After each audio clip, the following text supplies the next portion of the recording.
Hello, and good morning, everyone. I am David Teicher, the Chief Content Officer here at Brand Innovators, and welcome to today's Brand Innovators Sports Marketing Upfronts, the latest live cast in our Sports Marketing Upfront series, Basketball Edition. We are going to be joined by a remarkable crew of sports marketing industry leaders from Google, from MGM, State Farm, Pepsi, AB InBev, New Balance, Under Armour, AT&T, Wilson Sporting Goods, and many more. So we've got a fantastic 3-day program for you running this afternoon, tomorrow afternoon, and Wednesday afternoon. So again, huge thank you to our partners at the NBA for collaborating with us on this program. We're going to be talking about all things basketball and sports marketing, fan engagement. We're going to be talking about NFTs, community activism, athletes as entrepreneurs, and much, much more. So really, it's going to be some really compelling content. Very excited for this program and appreciate having you all tune in and join us today. A couple of housekeeping notes. Please be sure to ask questions, use the chat function, engage with your fellow attendees, submit your questions. We do a lot for Q&A time at the end of our panels and fireside chats. So don't hesitate don't hold back. We want your questions. They want to answer those questions, so keep them coming. And before we kick off with the program, I'd just like to show a little bit of a sizzle reel, some of the stuff that we've been up to the last couple months. Check it out.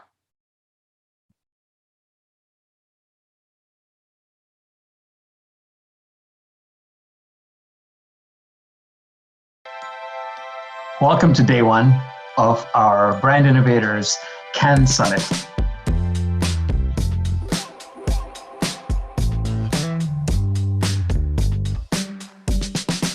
We have been looking forward to this for a while, and while we would ideally be on the Mediterranean Sea enjoying today's fantastic speakers, this is the best we can do. The good news is we're very, very close to being back to normal in a number of our live events, so we're hoping to see all of you in a live experience very soon.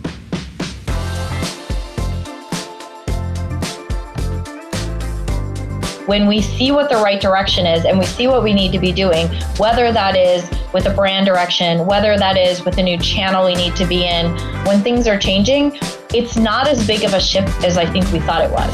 One of those things you couldn't see coming around the corner, obviously, and that was the pandemic. It's made me a better marketer, a better understanding of what you need to do in an environment that you don't expect. And I think it helped us expand our efforts to provide guests what they're looking for and what they need, and move it forward in a faster mode that will allow us to succeed in the long term. For us as a brand, we are here to empower those around us, and we're using our scale and size in, I feel like, a tremendous way to give people those opportunities to tell their stories. So clearly collaborations have been at the heart of the resurgence of our brand.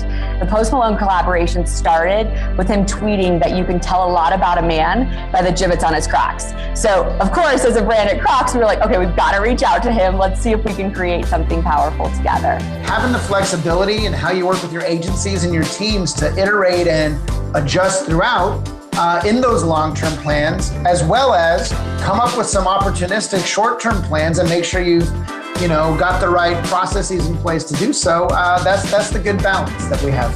Usually a brand overhaul of this size receives a lot of criticism, and we were really excited to see when we did the brand review in January that it was a big consensus that people were feeling like, wow, that's right, that's really Burger King.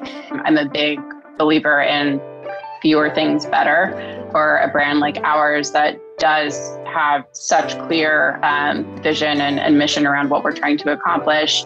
We don't need to be showing up everywhere. The one thing in our category, if people are calling you into your call centers, they're not calling to say, oh, gee, we love you as a brand. Right. They're calling you with problems. Hey, you're doing a great job. Keep doing what you're doing. Yeah, keep doing what you're doing. They're not doing that. And really what it would force us to do is rethink our whole service model, and we've revamped that. It's still about putting the consumer at the heart and at the center of everything we do, and then using that blend of art and science or creativity and data, however you want to frame it, to connect and to drive that desire to recruit, reclaim, and retain consumers. For us, it's really like our goal to be considered a partner for businesses that really, and this like just one-stop shop for them that really allows them to kind of work and operate their business in a really seamless way. When I started HBO, we were putting voice chips in print ads, and like it goes all the way back. So it's been part of the DNA of the marketing team for many, many years now. We always try to have that piece of innovation on a marketing plan, but really to build differentiation and create some additional earned media and talk value. And that is also part of the holistic brand experience as well.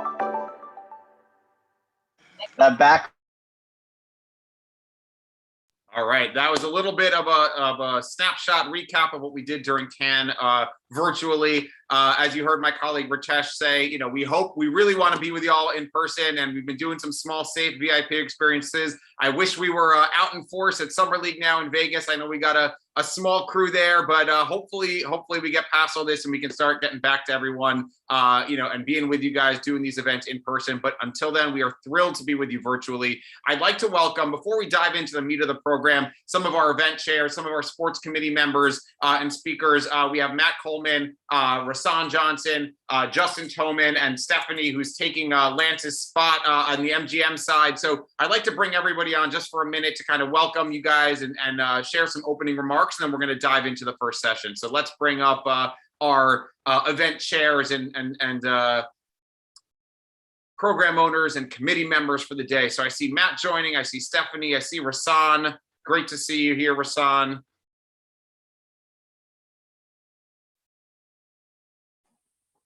How y'all doing? And there's Justin. Yeah, doing well, thanks. I feel like I should get rid of this background though. I'm the only one. It's like I feel like I'm wearing a pocket square or something in class, and everybody else. I love it personally. I think it works well. So I mean, there's nothing formal for this session. We're just hoping to hear a little bit from you guys about what you're excited about over the next couple of days, and what are the things that are top of mind for you as sports marketers looking out to the future, whether it's specific to basketball or for the category in general. Yeah, listen, David, I can go first, or Matt, No, please go. No, listen. I mean, first, thanks to the NBA for doing this with us and partnering, like you said, David. I mean, just awesome partners of this series, but also I speak for myself as PepsiCo as well, just phenomenal partners. I know they're super busy running the Summer League, so very much appreciate their resources and letting their people to us to have this great session. And really looking forward to hearing from so many of us and on this group here and over the next few days, just some of the smartest people in the industry. So I know I'm looking forward to learning a lot. I mean, from a most macro sense to me, I think the really, there's so much change and fragmentation, yet some consolidation and new and emerging things. I don't know if it's accelerated by COVID or if things were paused and now it's, accelerating to catch up with the normal pace of change. But just when you think about the rapid rise of fintech, the ever-changing landscape of sports gambling, I know Stephanie certainly knows much better than I do, so looking forward to hearing from her. But the blurring of media companies with sports gambling and now private equity buying into sports ownership at a rising pace. Crypto, NIL, NFT, you mentioned some of them, and many of these, and most of these, the NBA is really leading the charge. So, I mean, the challenge for us is, and the thing that's on my mind most is really understanding all these things and then understanding which ones are going to be the most impactful to my business and my brands. And it's a live case study in many ways to try to figure that out. Absolutely. Matt, I think you had some thoughts also. So thank you for sharing that, Justin. Appreciate you being here. No, and thanks for having me.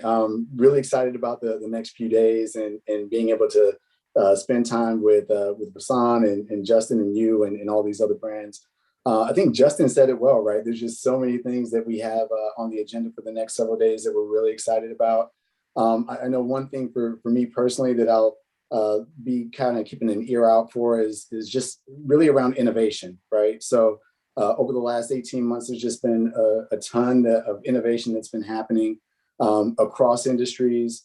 We know that digital adoption has accelerated by a number of years as a result of that disruption. And I'm interested to see, how much of that's actually going to hold, right? How much is that is going to endure? How does that evolve over time? and also interested to see how other brands are thinking about where we are with the pandemic right now. I think when we started talking about the agenda, we were all excited about the idea of going out to Vegas and spending time together. And a couple of weeks later, some of those plans some of those plans fell through for us. So that's true for us. I'm sure it's true for other brands. So very excited to hear how other brands are thinking about that. Yeah, I appreciate that. I'm certainly right there with you. I think flexibility is the key, right? Being able to change your plans these days on at a moment's notice is not an underrated skill, right? Like we all have to be able to move fast and adapt to whatever's thrown at us. So I think we'll hear a little bit about that and how other brands are tackling the same kind of challenges. Rasan, how about you? I know you were instrumental in kind of this program coming together. Would love to hear your thoughts for a minute. So one, you are too kind in saying instrumental, and two, I'm going to do hopefully we'll make you all laugh. It's going to be sort of a public service announcement also, but it is a perfect example of why we're doing what we're doing and how we're doing it. I was vaccinated in March. I am a COVID breakthrough infection. I have been sick for 13 days. What you can't tell, but hopefully people will laugh about, my air conditioning is on. I am sweating up a storm right now, and I'm not nervous. That has been one of my daily symptoms of COVID is I will just suddenly break into a sweat, and I don't have a fever. So if I go on mute also to start coughing, that will happen. And in about 30 minutes, I'll be back in bed. We appreciate every second that you're with us, I appreciate the public service announcement as well. I think it's really important. Please wear your masks, be careful, and do all those things, even if you are vaccinated. It is breakthrough infections are a real thing. And hopefully if you see me doing this, oh my God, it's so hot in here. But yeah, I'll probably just steal from what Matthew and Justin just said, right? I mean, the ability to hear from some of the smartest people in the industry, I'm really looking forward to, and specifically around, again, stealing from Matthew, innovation. How are brands taking what's been happening over the last 18 months and using the sort of newly found focus on innovation and pivoting and agility, right? And all of those words, and how are we just approaching our business differently, recognizing that, best laid plans of mice and men often go awry, right? We all started 2020 with some awesome plans. I think 6 weeks ago, a lot of us had plans and things we were going to be doing this fall and this winter and beyond. And if anything, how the smartest people in the industry are looking at what they're doing and how they do it differently, how this really excellent league called the NBA is working with properties and working with partners rather to do that is all interesting to me. So I feel like I've gone for 45 minutes. I'll stop now and turn the floor back to you all. Thank you, Rasan. Again, we wish you hopefully a quick recovery from here on out. We appreciate your participation, your support. So thank you for being here, and we hope you cool down and get some rest. So thank you. Stephanie, I know you came in at the last second, coming in for Lance. So thank you for stepping up. And if you have a thought or two, we'd love to hear from you before we kick off the program.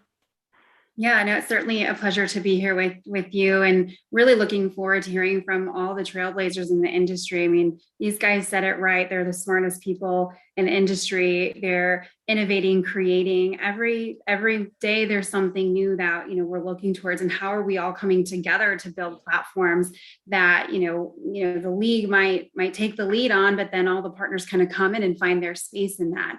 And I think what's really interesting and unique about our business is we have so many different facets of what we do. So, we kicked off and had the first sports betting relationship with the NBA, which we were very proud of back in 2018. And then it was just a conclave of partnerships that came after that and competitors. And now we're looking at the crypto and the NFTs, and, COVID pushed us into this digital space. So we as a resort company are looking at how are we taking our online and digital, and how are we bringing fans back to our venues, and how are we engaging with them today in a live experience when everyone's been digital for so long, and what does that look like? So looking forward to hearing, how people are tackling that, and maybe we'll take a few tips, and hoping to see some of you at NBA Summer League, of course, safely this year. I hope so. And to your point, I think we're all looking to learn from each other right now about some of the most interesting things going on in this world. So I'd like to thank our event chairs and committee members. So thank you for helping us tee up the day and get things rolling. And I'm going to bring on our first panel right now. So again, thank you, Matthew. Thank you, Rasan. Thank you, Justin. Thank you, Stephanie. We'll hear more from all of you throughout the week. And now I'd like to bring up, well, Matt Coleman, you're staying on. Matt's the Director of Media, Sponsorship, and Digital Marketing at State Farm. We have Matt Davis, the Head of U.S. Sports Marketing at Anheuser-Busch InBev. Andrea Wilson, the Director of Sponsorships and Experiential Marketing at AT&T. And we have our moderator, Jack Jenkins, the Head of the Midwest Brand Partnerships at Overtime. And we're going to be talking at a high level, the future of fan engagement. So virtual, in-person, what is that going to look like? How do brands leverage these entertainment properties, league like the NBA, as vehicles to engage with fans and markets them, engage experiences for with them, create content for them, and really work with those audiences. So we're excited to hear from you guys. I see everybody's joining in. Looks like we got Matt, we got two Matts, we got Jack. We'll ping Andrea on the back end. Maybe she's running a second late. And I see, so Jack Jenkins, welcome, our moderator for this opening session. And there's Andrea Wilson. So we've got the whole crew here. Jack, that is my cue. I'm going to bow out. The virtual stage is yours, and I'll be back in a little bit when you guys wind down. Thanks, David. All right. Thrilled to be flanked by some incredible marketers today. Andrea Wilson, as you said, Director of Sponsorships and Experiential at AT&T. Matt Davis, Head of U.S. Sports Marketing at AB InBev, and Matthew Coleman, who we've already had the privilege to hear from, the Director of Media, Sponsorships, and Digital Marketing at State Farm. I'm Jack Jenkins, really thrilled to be here, Head of Midwest Brand Partnerships at Overtime. Without further ado, let's hop in. We have a great topic today, the future of fan engagement. I think it's important that before we look forward, we look backward, right? And think about some of the things that you guys have brought to market over the past 18 months or so. Andrea, looking back, what are programs that best represent AT&T's commitment to innovative fan engagement? Yeah, I think the last 18 months have been a testament to AT&T's innovation. If you think about all the different ways we had to pivot on how we connect with our fans, from going from in-person event to more digital and social. Think about how we connect. We connect over the network, over the 5G network, over your home fiber or Wi-Fi. So we've really leaned in on what we do best, and that is connectivity.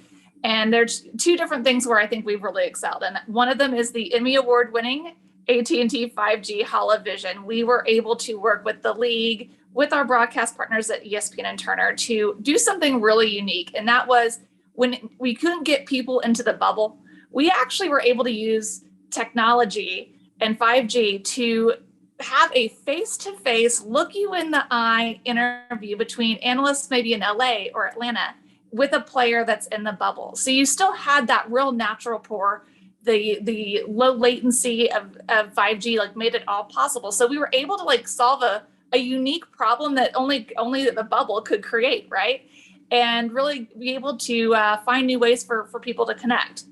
So we loved that idea so much that we took that to draft too, right? You had these potential draft picks that were looking forward to this amazing day of their lives that they've been dreaming about since they were kids, and they didn't get all of the cool benefits that go along with it. But we worked with Patrick Williams to connect him to his childhood idol, which is Diana Taurasi of the WNBA, and we really loved that because it was also able to bring in our WNBA relationship as well. But we were able to connect them to give each other kind of a Diana give him a pep talk about what it's like coming into the league, becoming a professional athlete, and some training tips. And so it was create a really nice moment that you probably wouldn't have gotten in any other kind of distance technology, right? You were able to create a really close connection even from across the country. And then the second way we've sort of evolved over the last 18 months is really, we know that people aren't able to be at the games, but we've sort of been working on this probably for a couple of years now. I think it dates back to Summer League of 2019, where we did the first ever 5G broadcast of a sporting event with the NBA. And so it takes that phone that you have in your hand, the 5G phones, and gives you become a cameraman essentially, right? So there's no cords, no big equipment, and you're able to use the low latency of getting that straight to the broadcast truck and having that be a real live feed. So we did that 2 years ago at Summer League, but it came in handy as we got closer to, like I said, NBA All-Star 2020, right before everything shut down. We had Shaq sitting on the front row during AT&T Slam Dunk contest, giving it kind of a unique fan perspective, right there on the front row. And then we kind of brought that into WNBA All-Star as well. We took LaChina Robinson, gave her a camera, or a phone and a device, and she would use that as a camera that got integrated into the ESPN broadcast feed. So what that does is, even though you can't be front row seat or you can't be in the venue, if you think about how we're able to give fans that experience, and also a little bit of personality to go along with it. With Shaq, with LaChina, they're able to interact with players in a way that, sometimes the cameramen aren't able to do. So it actually provides a really unique experience for our fans at home that they, like I said, wouldn't get otherwise, even if they were in the venue. Those are great examples. Thank you for sharing. And I encourage you all to Google search the Holovision examples, some amazing content that came out of that. Same question, Matt Davis. What innovative work from AB over the past 18 months will you share with the audience? Yeah, of course. And thank you again for having me, Jack. Appreciate all your work going into this. I think COVID obviously presented a lot of obstacles, but it presented a lot of opportunities too for the brands and the organizations that were willing to try something new. Much to Andrea's point on how AT&T kind of embraced that to bring fans a different experience. At Anheuser-Busch, we often say, I don't fuel the athletes, but I fuel the fans. We think we're pretty integral to the fan experience, both at home and inside the stadium, and how they enjoy watching these games and participating in the NBA. And so there's two kind of examples, I think one more tactical and one more creative, that we really like to exemplify. The first is, understanding the world was going to change. There's been a lot of arenas and stadiums that we've worked with that recognized during COVID that once the world comes back, and we all knew eventually it'd be coming back, that the fan experience when they come to venue especially was not going to look the same. And so we've made a lot of strides with some of our partners to really be innovative inside of the venue to start driving what does that new fan experience look like. Grab and go stations, in-seat ordering. We've been doing pilots with teams like the Denver Broncos, where fans can, scan an app on their phone, walk into a kiosk, they grab all the items themselves, walk out. It's 30 seconds, essentially removing lines and making that fan experience cleaner, but also just more seamless, right? It was really an opportunity to reset the rituals that we thought the fans would be experiencing inside the venue. On the more creative lens, we saw an opportunity working with the NBA and Microsoft to really democratize the courtside experience. No longer is it, the Spike Lees and these famous celebrities sitting courtside. We were able to work with the NBA and Microsoft to really bring a courtside experience to the NBA inside the bubble that we've been excited to continue through draft, and you'll see it here in Summer League as well. And really what we did is, we understood that the feeling inside these arenas, you had a lot of players like LeBron saying it won't be the same without fans inside the arena. How could we as Anheuser-Busch help solve that tension and really give fans that access to be courtside, right? And so creating the Michelob Ultra courtside, it was an innovative approach to really reimagine what a fan experience can look like. Luckily, we have fans back inside the arena, so now it's kind of Michelob Ultra courtside 2.0 of how do we continue to give fans an experience that maybe otherwise wouldn't exist. The NBA has been amazing at looking at things differently, constantly challenging the status quo. I think there isn't a lot of leagues or teams better at doing that than the NBA, which is such a epitome and crossroads of culture, fan experience, and then the game itself. That's a wonderful example. And Matt Coleman, you spoke to innovation in your opening remarks. What can you tell us about State Farm's agenda the past 18 months? Yeah, it's interesting when you just kind of compare and contrast across industries, right? So, you have Matt, who's in the beverage space, and Andrea, who's kind of in that tech world. And the way that they show up, at least in person and even virtually, is likely going to be different than what you would hear from someone like me in the service industry. I know for us, as we think about basketball, a core strategy for us is to amplify our brand messages in contextually relevant ways, and making sure that we're creating valuable content that resonates with millennials and Gen Z consumers. And so I think one example of that over the last 18 months has been just how we've tried to integrate within NBA programming. And probably one of the better examples, at least for us, would be our integration within The Last Dance. And so, our deep fake spots were some of the most talked about moments during the overall documentary. And that certainly resulted in us playing a significant role in such a culturally relevant moment. And, just given the various accolades that we, along with translation and creative works, have received over the last, I guess last year or so now. For us, The Last Dance is certainly something. It's, we call it the gift that keeps on giving, just given all the attention that we've garnered from it, not only in terms of, industry accolades, but in terms of some of the key markers that we have in terms of KPIs for success with campaigns like this. Don't know that we've seen a campaign, hit the mark as strong as this did. I think another example, Jack, would actually be some of the things that we've done in partnership with you guys, right? So, with Overtime, you guys have the League Ready web series.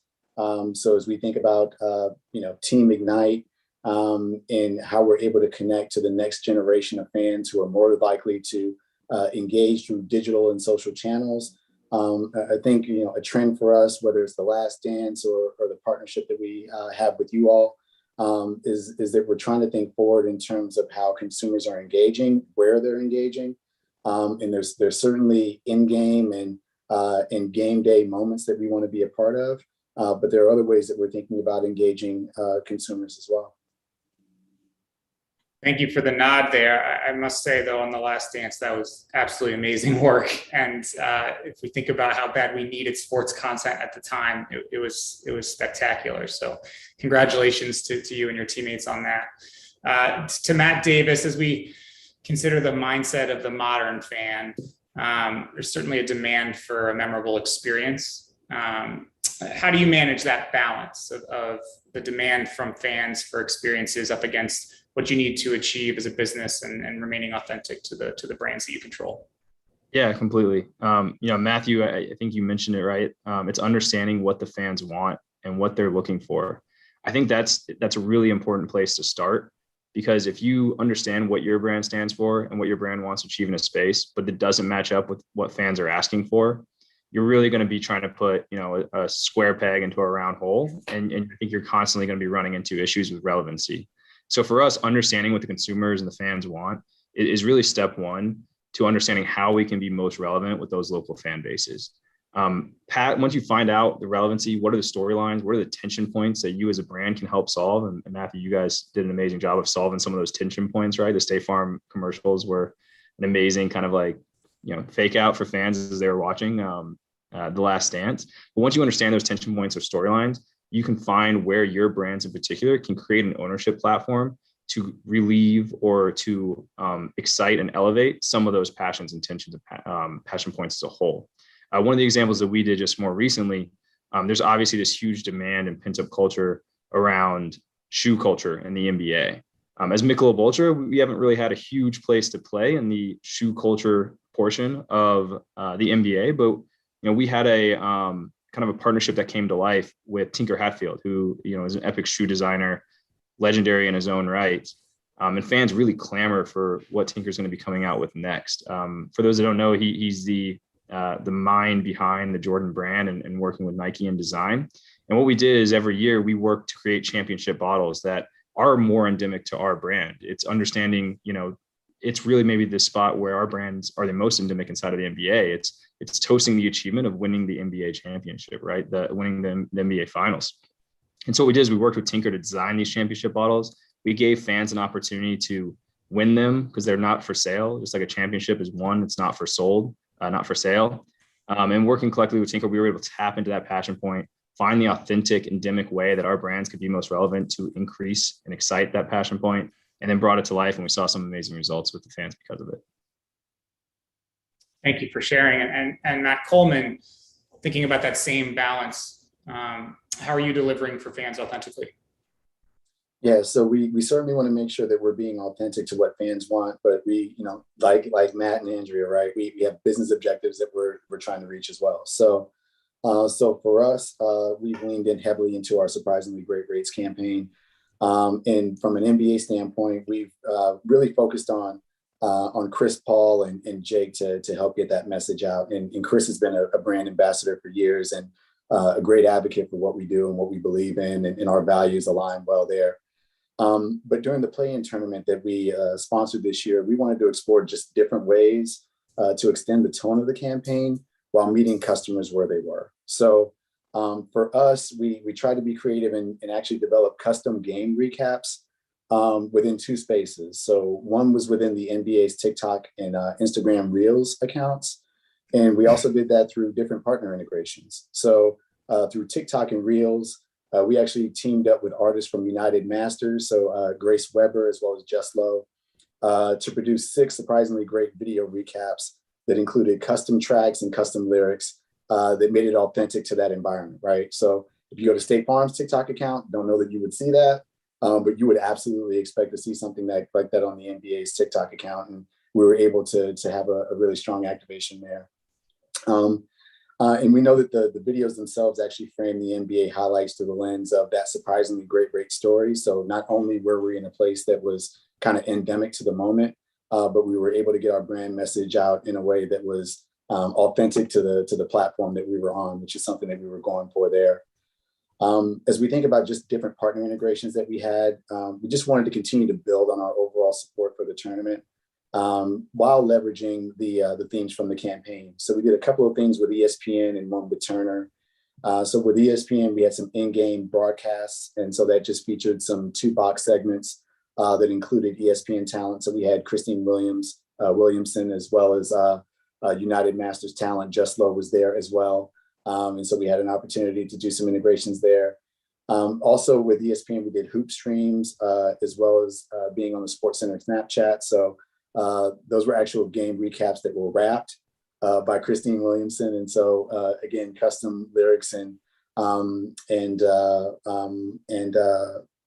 track beds that we were able to use in that environment. So again, just trying to be really authentic to the environment. And then with Turner, we aired a branded segment that included 2 other United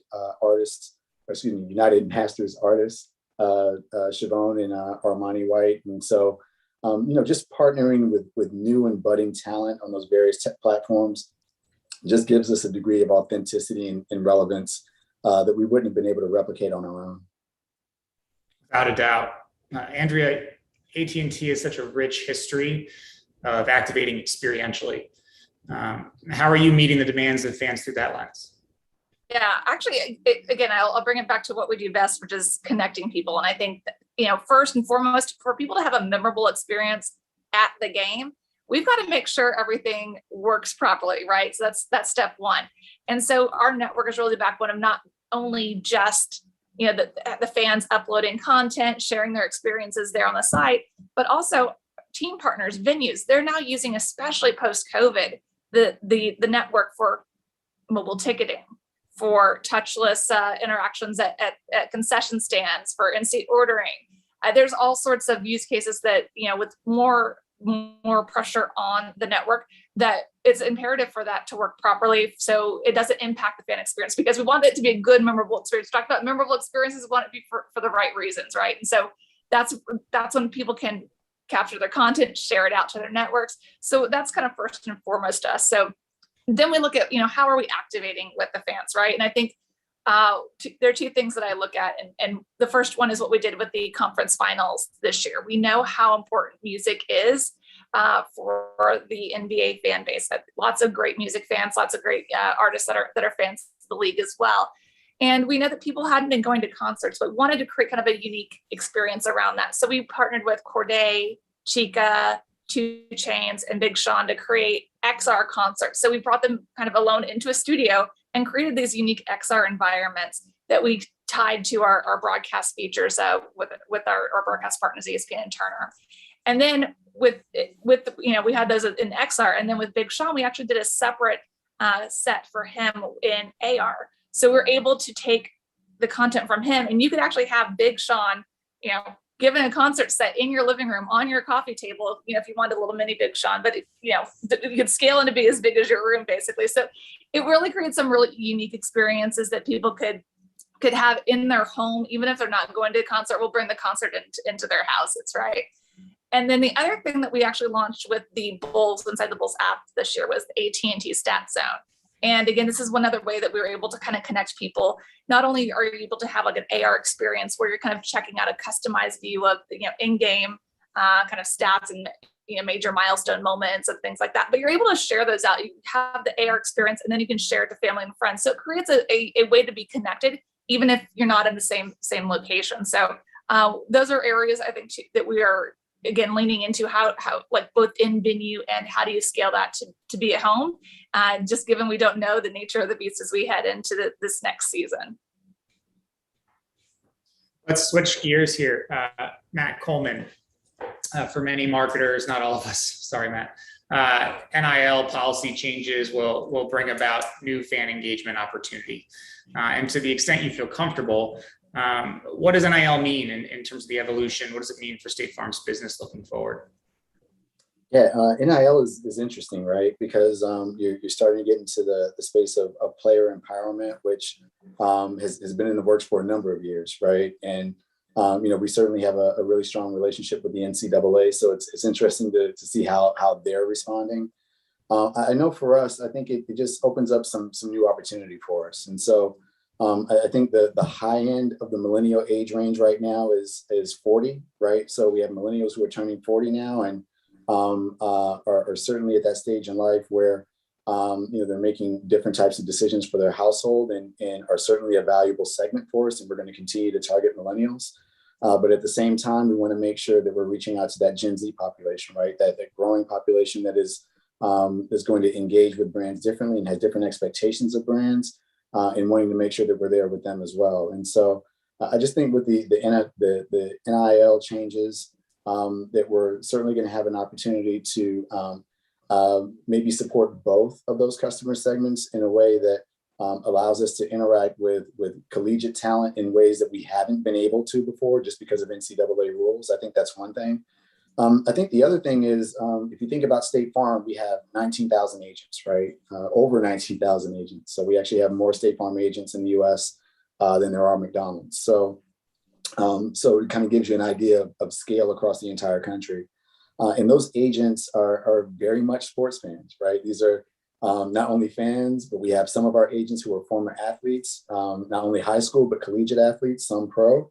And they are very engaged in their respective communities. And so we think we have an opportunity here with NIL to maybe establish some parameters potentially for our agents to work within that allow them the opportunity to engage with college athletes in their backyard, right? So that's all hypothetical at this point, right? So lots for us to work out, but at least as I think about the NIL opportunity, I think there's lots there relative to consumer targeting and being in places that are relevant to them, and being able to leverage the power of our 19,000 plus agents.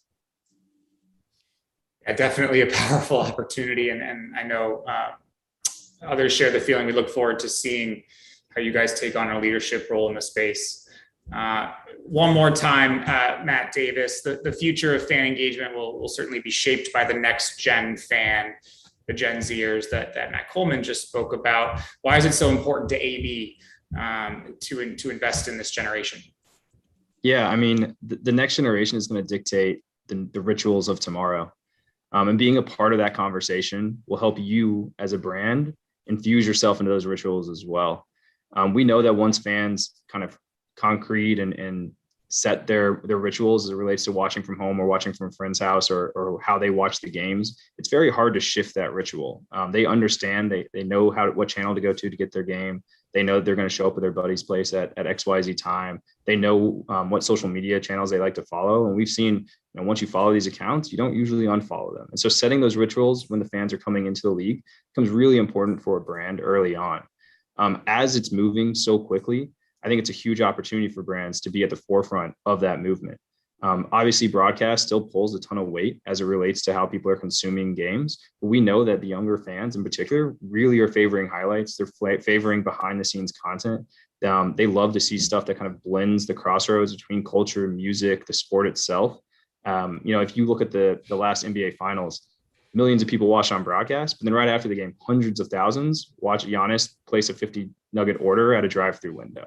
And that power of creating content on the fly is a whole new aspect of the ritual that for us, it's really important to become a part of early on in these rituals that fans are establishing, so that we can start capitalizing on it throughout the course of the rest of their life. Guilty. I was one of those viewers following along. It was something new, Pretty spectacular to see the impact of the finals in the city of Milwaukee and the way that those fans there were leaning in inside and outside the arena in the Deer District. I would like to encourage those that are following along to drop in a question if you have one into the Q&A widget. I have one that's can be, I think, hopefully addressed by all three of you. As we think about the future, obviously there's some discomfort in doing things differently. So give me an example of where you have bent off of what would be a traditional approach. What have you done differently? Something that made you a little uncomfortable as you hit the approval button, so to speak, in taking something to market. Start with Andrea. Yeah, I'm going to go back to basically everything we've done with COVID, like in this COVID era of the last 18 months, because that was not in the playbook, right? We have as you mentioned before, a rich tradition, like these great on-site activations. We make sure that we're, connecting with our audience, because we know that our product is always tangible. The network is really difficult to experience unless you immerse. So I think that was a big pivot for us. Always try to make things not have those high touch moments was a challenge for us.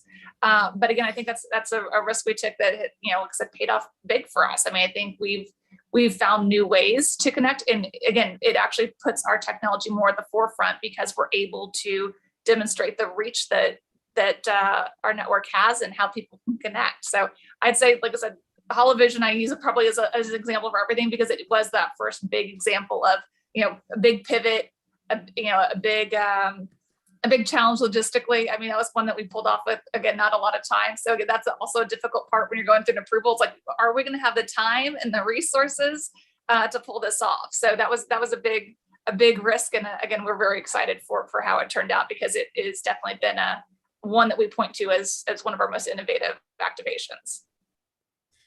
That was great. And I think you also addressed one of the questions that just popped up in how you plan experientially right now with so much uncertainty. So thank you for addressing that.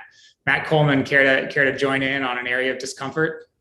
Yeah, it's kind of in that experiential space, right? So, mentioned the agents that we have, and we normally make sure that we equip all of our agents to be able to bolster their local presence, and we weren't able to do that in 2020. And for us as a larger brand, our on-site presence was scaled back significantly, and in some cases reduced entirely. So I think one thing for us, I think, I mentioned, just digital adoption earlier on. We were certainly skewing in that direction, but it was certainly accelerated for us. I think some of the bets that we placed as far as the types of platforms that we would want to be on, and the type of messages that we would have on those platforms, and how we engage on those platforms, I think has changed significantly over the last 18 months.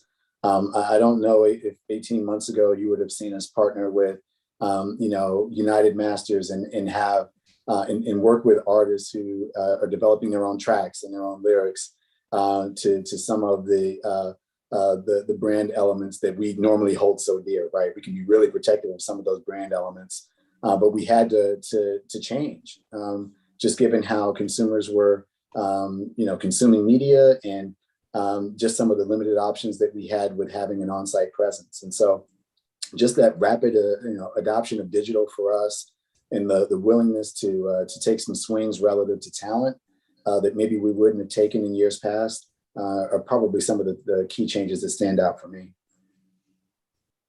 Appreciate you sharing. Matt Davis, any thoughts as we approach our closing window here?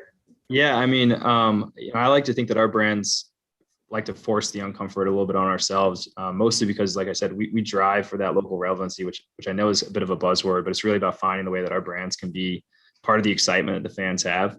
And in doing that, a lot of times you need to be somewhat real time. If you come out with your campaign 2 weeks after the moment has passed, no one's going to really care about it. It won't add to that excitement.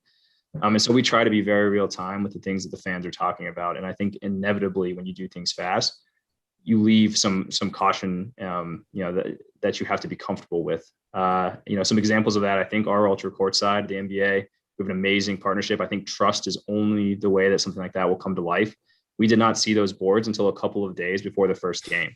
And so you talk about making me uncomfortable. Like, yeah, I was a little uncomfortable for that, but there's a lot of trust between us and the NBA that, listen, we'll make this work and we'll figure it out. And we know that the insight and what we're trying to solve for the fans is there.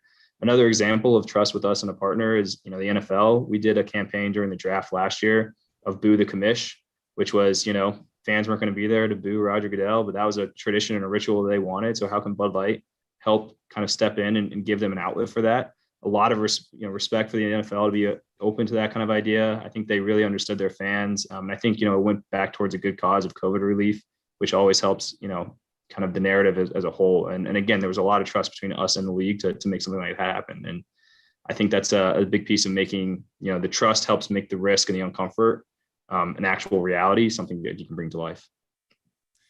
Yeah, I appreciate you sharing that plunge. I do have a friend who is lucky to be selected as a Bucks fan to participate on the board, and she is a lifelong brand advocate as a result. So way to go there. I think this question asks about celebrity endorsement and athlete endorsement as we look to the future.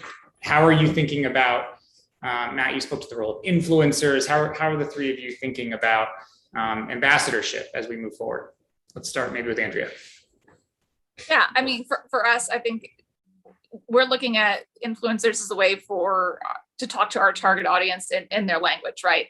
I mean, I don't think it's unheard of to think that, AT&T has been around a really long time. We have a very diverse customer base, but we want to make sure that we are talking to our customers, potential customers, in a way that's relevant to them. And for us, especially with the NBA, it's a great way to tap into a lot of influencers, the athletes themselves, to really, like I said, make it more authentic and connect with them. Yeah. So I think we'll continue to see more of that from us as we put together those plans. Reaching millennials and Gen Z. Matt C. Yeah, I know we mentioned Chris earlier. A great relationship with Chris, and that's been true over the duration of our relationship with him. And we've definitely seen some benefits from a brand ambassador standpoint, not just with how he shows up on television, but if you think about some of the social justice causes that matter to him, those are some of the same issues that matter to us as a brand. So there's been some really strong alignment there. We certainly do similar things with brand ambassadors on the NFL side with Aaron Rodgers and Patrick Mahomes. I would say though, and I would tend to agree with Andrea on this. If you look at where our consumers are going, right, they're not just gravitating to celebrities and athletes anymore, right? God forbid. I could put out my kid can put out they can post something on TikTok, and next thing you know, my daughter has 100,000 followers and she's an overnight sensation, right? So anybody can be a star, and anyone can gain notoriety in this space very quickly. We want to make sure that we're keeping up with kind of the trends that are happening within social. But I think what's most exciting for me, especially in the NBA space, is kind of that intersection of sports, music, and fashion.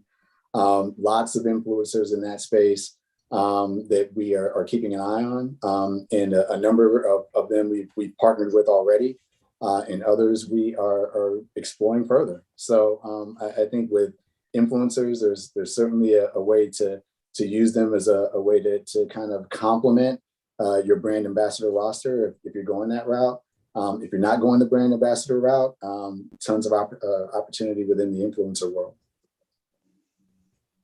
Perfect. David, I think your face means we're probably at time here. That is unfortunate. I wish I could let you guys go, on and on, but we'll have to have you back for part 2. There's part 2 and 3 tomorrow, but we got plenty of stuff to cover. So thank you, Matt, Matthew, Andrea, Jack. This was phenomenal, a great way to kick off our 3-day program. So we're going to keep things rolling. Really appreciate you guys joining us, and hope you stick around and stay tuned, because we've got NBA CMO coming up right now. So with that, actually, I will introduce and welcome to the stage Kate Chavery, the Chief Marketing Officer of the NBA, along with Paul Dooley. Paul was a member of our community on the brand side at Coca-Cola for a number of years, now a big partner of ours over at Amazon Web Services. So Paul's going to moderate this discussion with NBA's CMO. It was great. I mean, Matt, you just heard from Matthew a second ago. The NBA itself, not only have they done a phenomenal job over the last 18 months adapting and to everything going on, but I don't think that, of all the sports leagues, there's any with as much cultural relevance and connection to fashion, to music, as the NBA has. So I don't know, we're excited to hear from this next group. So Kate, Paul, welcome to our virtual stage. I'm going to turn, it's always great to see you, Paul. Welcome back. Kate, welcome. I'm going to turn it over to you guys, and I'll be back in a little bit when it's time to wind down. Thanks, David. All right. Thanks so much. Appreciate it. Well, Kate, it's great to meet you virtually. Yeah, great to meet you too. Get to meet in person soon. One day. Yes. Hey, so I'm in Atlanta, and my son and I are huge NBA fans, and of course, huge Atlanta Hawks fans. Great season. Yeah, we had a good season this year, so we're looking forward to having this young team in Atlanta be successful. I'm looking forward to it too. I think the end of this past season really showed that we have a number of superstars who are coming up, and I think a lot of fans are going to learn new names and see some new moves, which I'm pretty excited about. Yeah, I think you are in a good place from a talent perspective. So a little bit like kind of a high level, I kind of wanted to kind of do a look back. There's been a lot happening in your space for the last 18 months, no lack of change. And kind of looking back on it, I was just looking at some stats. I mean, you actually had to cancel the season at one point or suspend it back in March of 2020. And then you kind of had to look and see how you could, this is right before the playoffs start in April, right? Mm-hmm. And then going into June, you actually came back and started the league again, and then formulated a new 22 team kind of schedule to finish out the 2020 season. Not let alone envisioning what's going to happen in 2021. I'm sure there was a lot of uncertainty. So how did you deal with all that uncertainty as a CMO? As things were changing, probably, daily, weekly, as you're kind of evolving how you can actually execute the season in 2020? Yeah, I mean, I think similar to a lot of us, I have been able to get perspective only recently, now that we've been able to step back and look back over that 18-month period of time.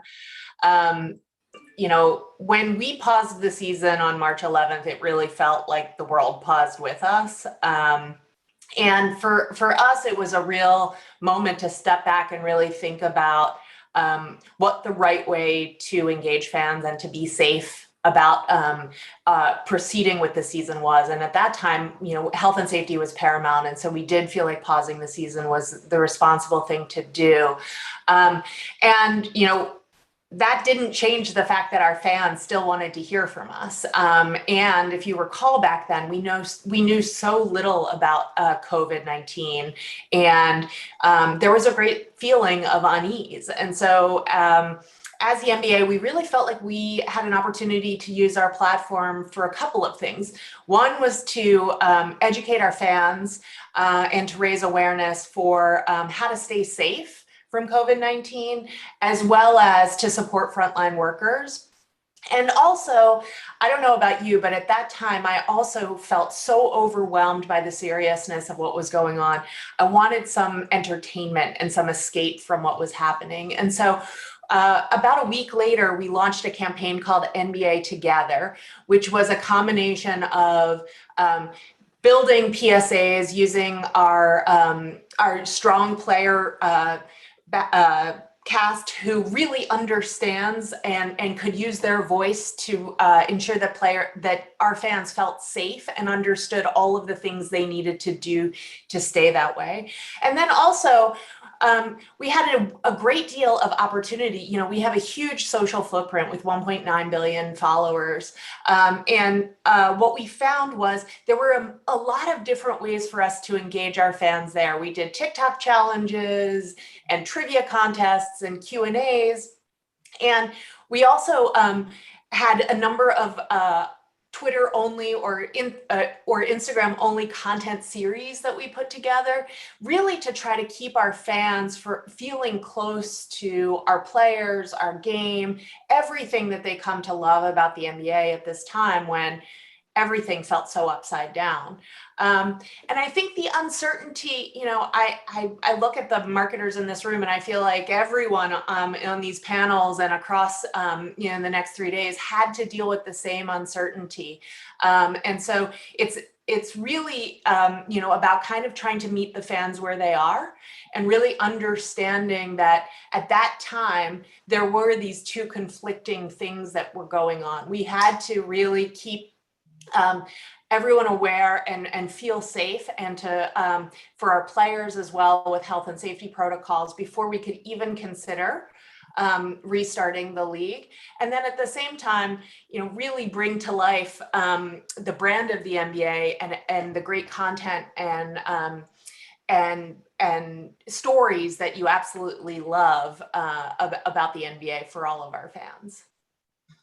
Well, that's great. I mean, just being able to restart the season and do that and be able to, you know, get the rest of the season scheduled. And how did you adjust to the idea of having a bubble in Orlando and having all the players there with no fans, and then having to pivot to how to think about how are you thinking about engaging fans, you know, virtually?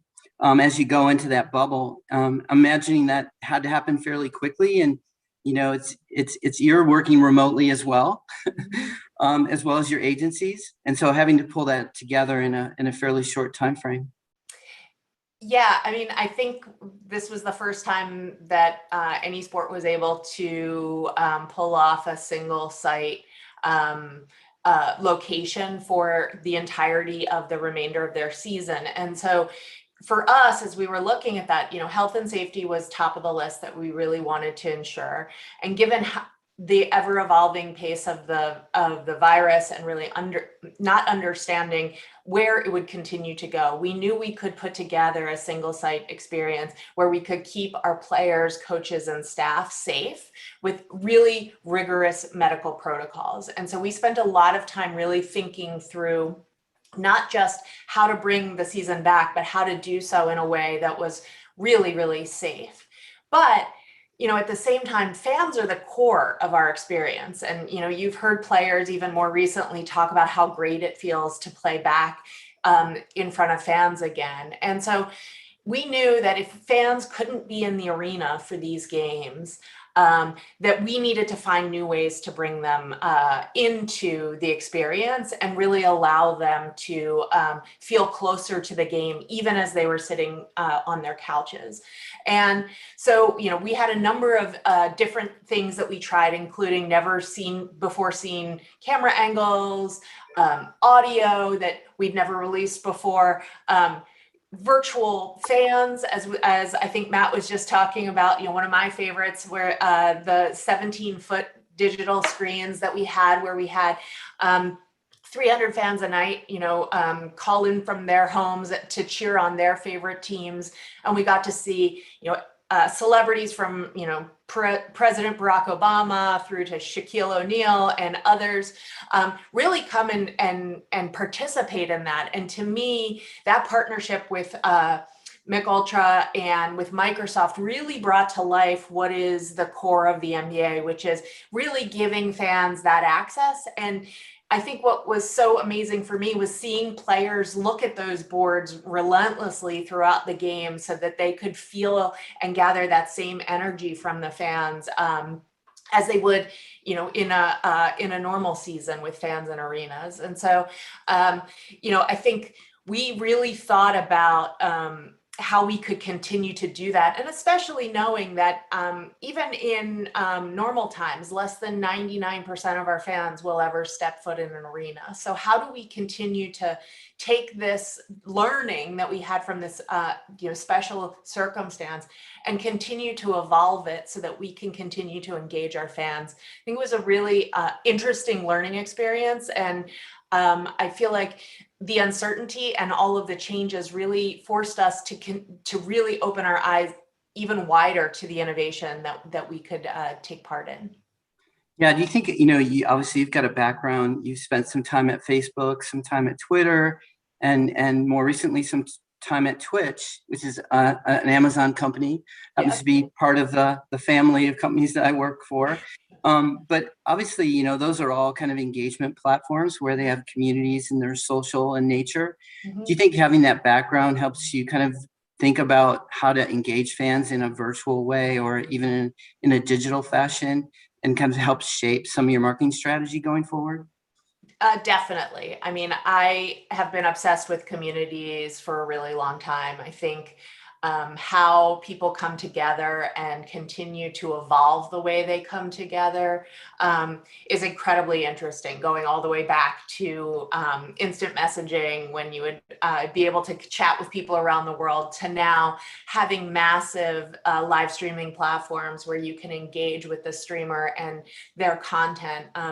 To me, that's incredibly fascinating, and there's no more dynamic group than a group of NBA fans. That is truly the NBA family and a community that comes together. I mean, we started even with talking about how you are diehard Hawks fans. People identify to a team or a player and really want to come together to experience that content. And so for me, it was really about how do we meet our fans where they are. There are some fans for which social is absolutely the place where we need to be in order to meet them. Others, it's in video games. And so we've done a partnership with Fortnite to really enable us to be able to be in that space. And then, we also have amazing broadcast partners in Turner and ESPN, where we are able to greet our fans every day with really amazing content. And so to me, it is about that multi-platform media strategy where it isn't just about a one-stop shop anymore. It's about really being able to customize content and think through who your audience is. And definitely my time in the Valley helped me to hone those skills.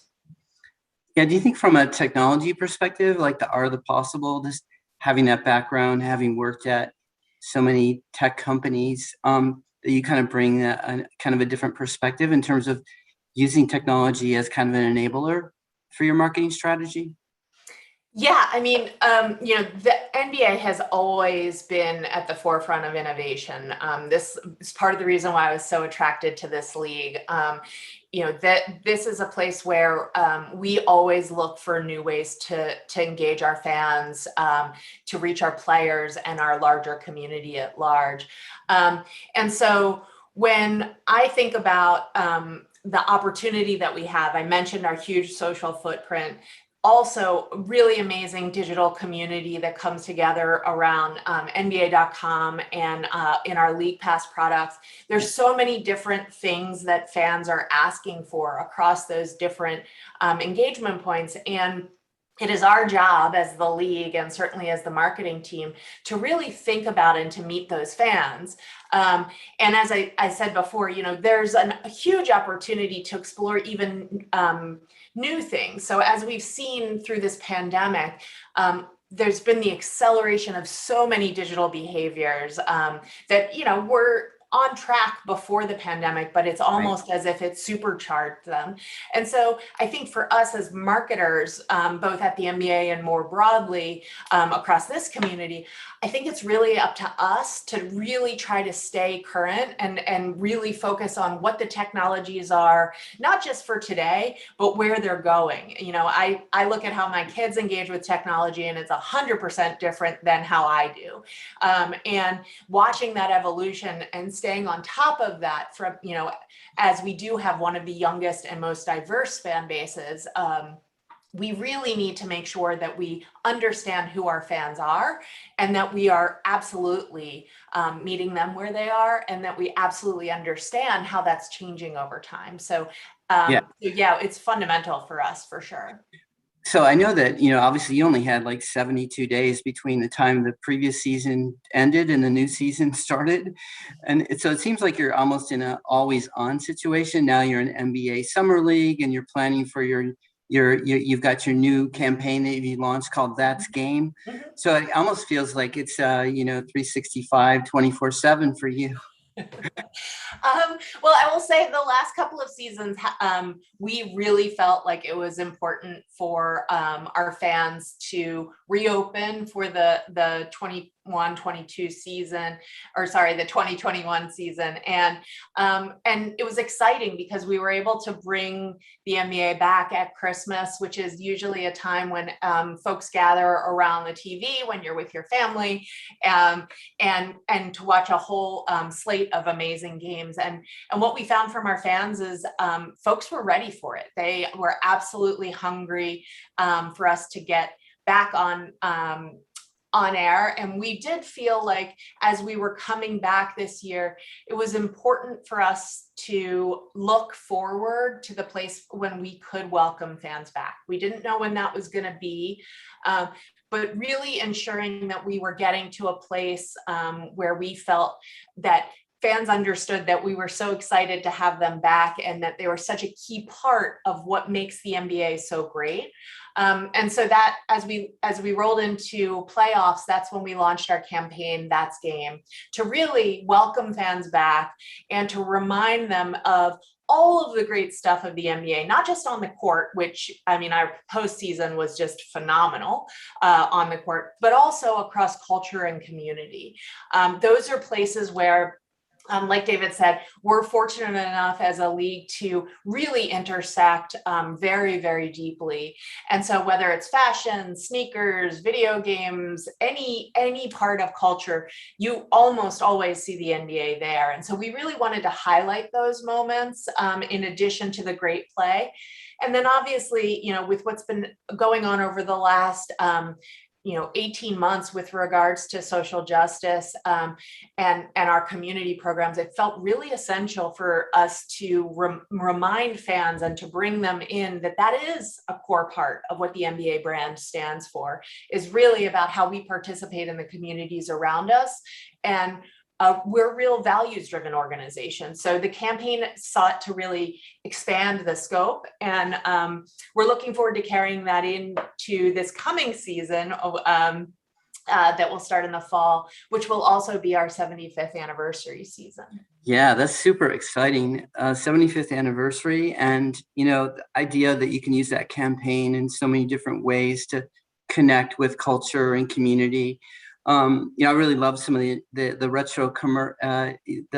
retro scenes that are in some of your early commercials that you've done. But I also understand, like, going into like some of the other phases of that particular campaign, that you're actually going to engage with artists and other influencers that are surrounding the NBA community. Can you talk a little bit about how you extend the brand and the brand affinity to those other influencers or other touch points that you think fans have with the NBA? Absolutely.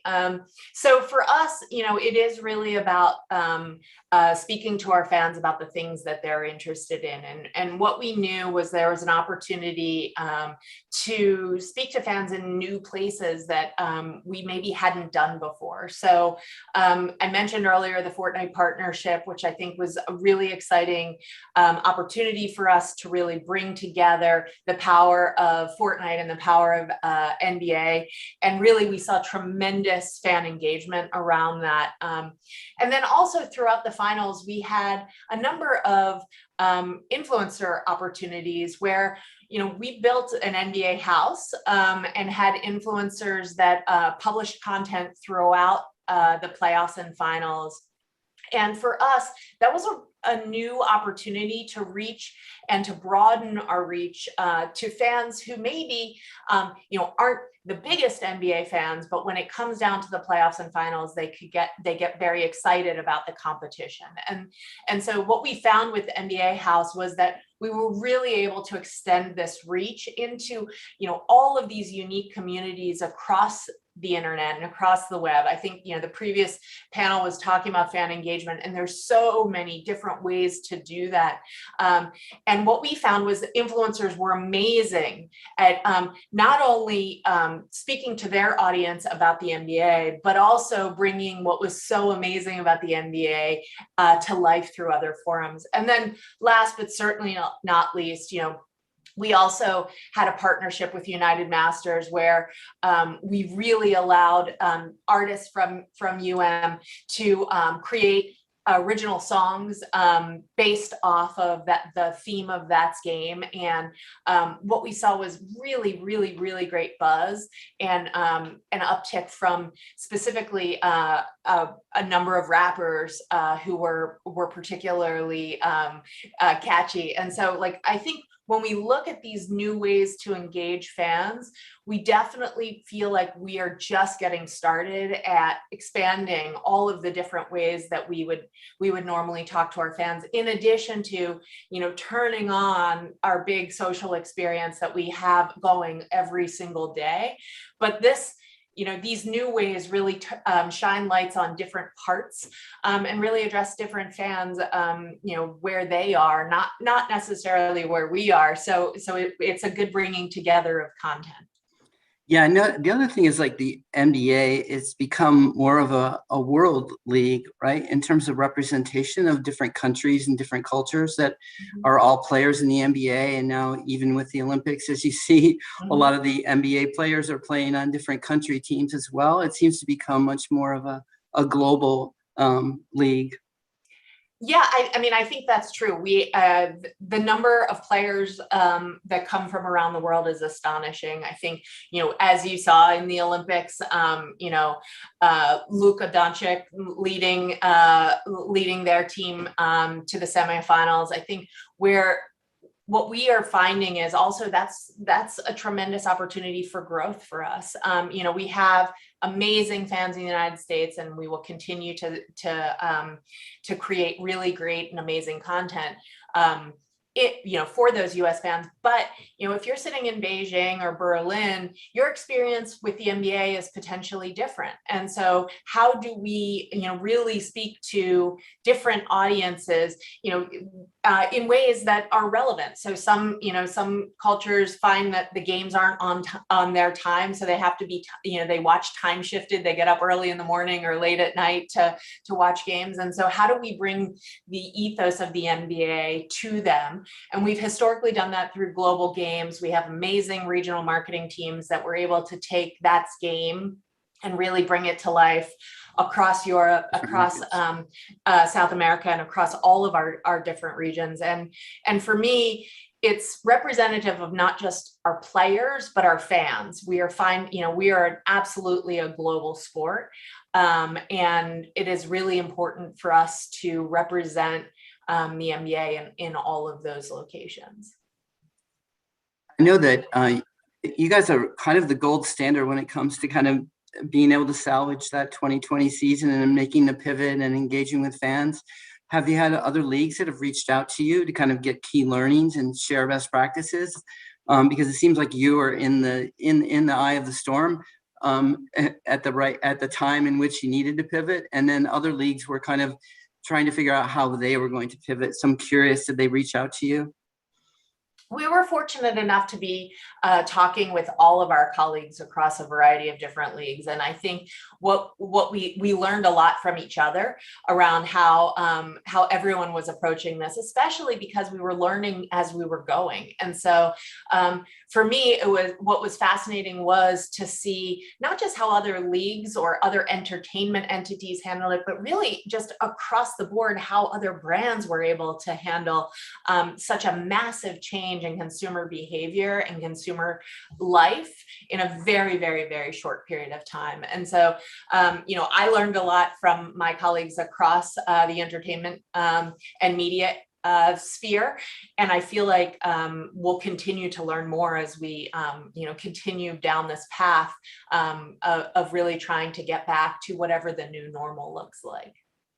Yeah, that's, I feel like, there's a lot of, even watching the Olympics, and they have the kind of like, I guess the family kind of watch events where they're watching them and they have split screen between the athlete and the family.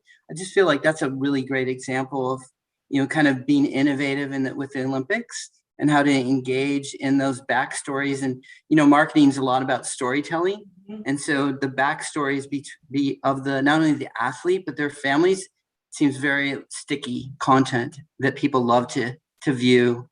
I couldn't agree more. And I think, we really found that to be true for the NBA draft. Last draft, we were unable to have anyone in person. So we did a virtual draft. And really what we found was our fans resonated with the stories of how did this player come to be in the draft? What is his family like? Where did he come from? All of that storytelling that makes all of us feel so as humans connected to one another. And, I think what we talk about a lot in the NBA and in NBA marketing is, humans are greater than highlights. And so we really want to make sure that what we're doing is telling those stories of who the players are and who our fans are, so that we can completely tell the 360 story. And I think, we saw great opportunity that the Olympics were able to bring together too, of really trying to do that hybrid of athletes in one place and their families in another. And I think we'll continue to see a variety of different ways for folks to find ways to tell stories, because that is what resonates with individuals. And that is, really what we find.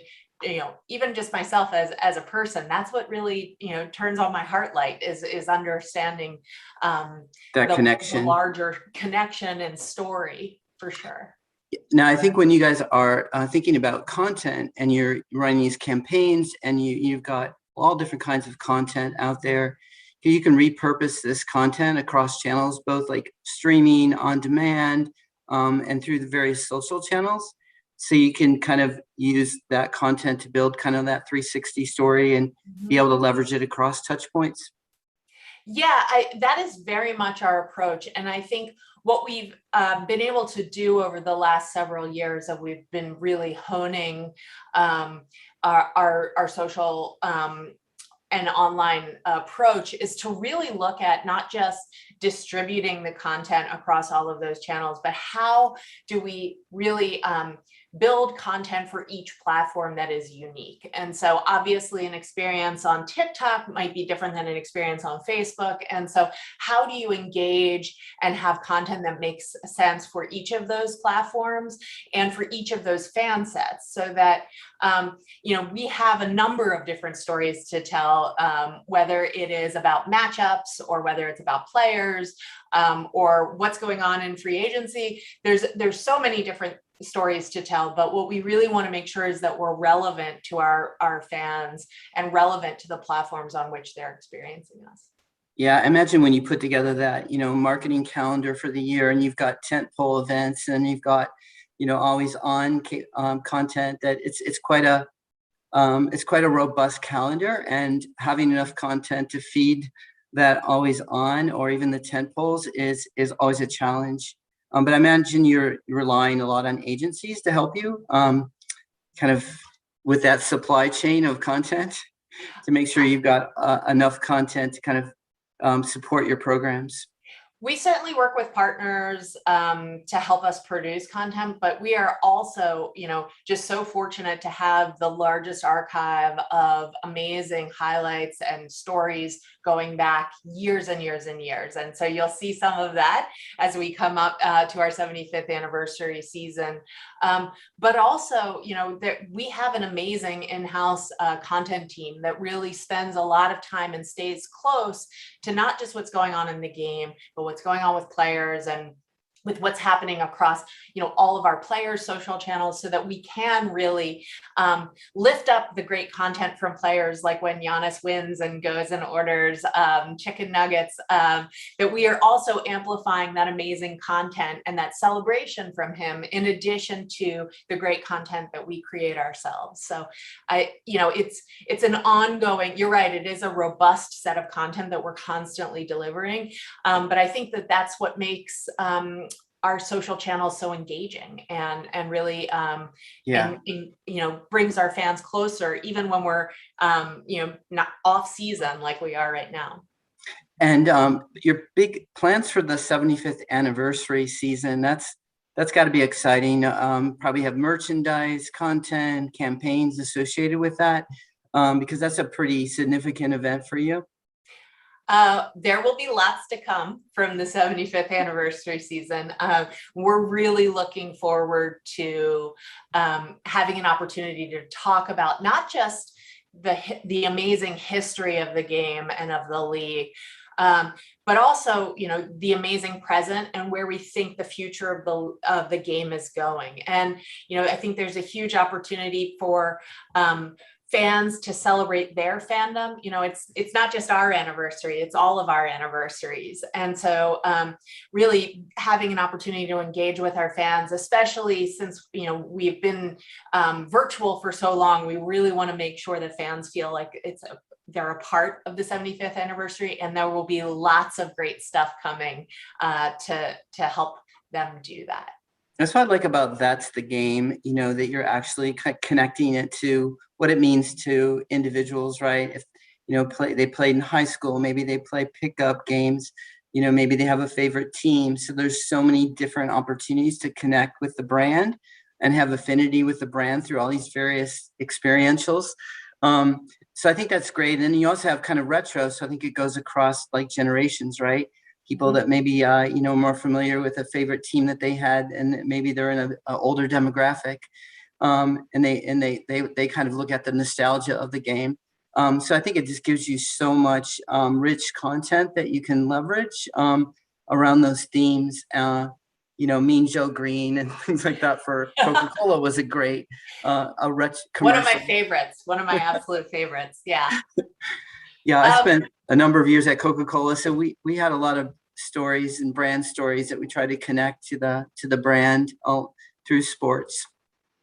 Yeah, I think one of the things that we talk about is sports really forges cultural connections, and it's part of the way that people across America can come together around one sport or one team or one player that they're really interested in.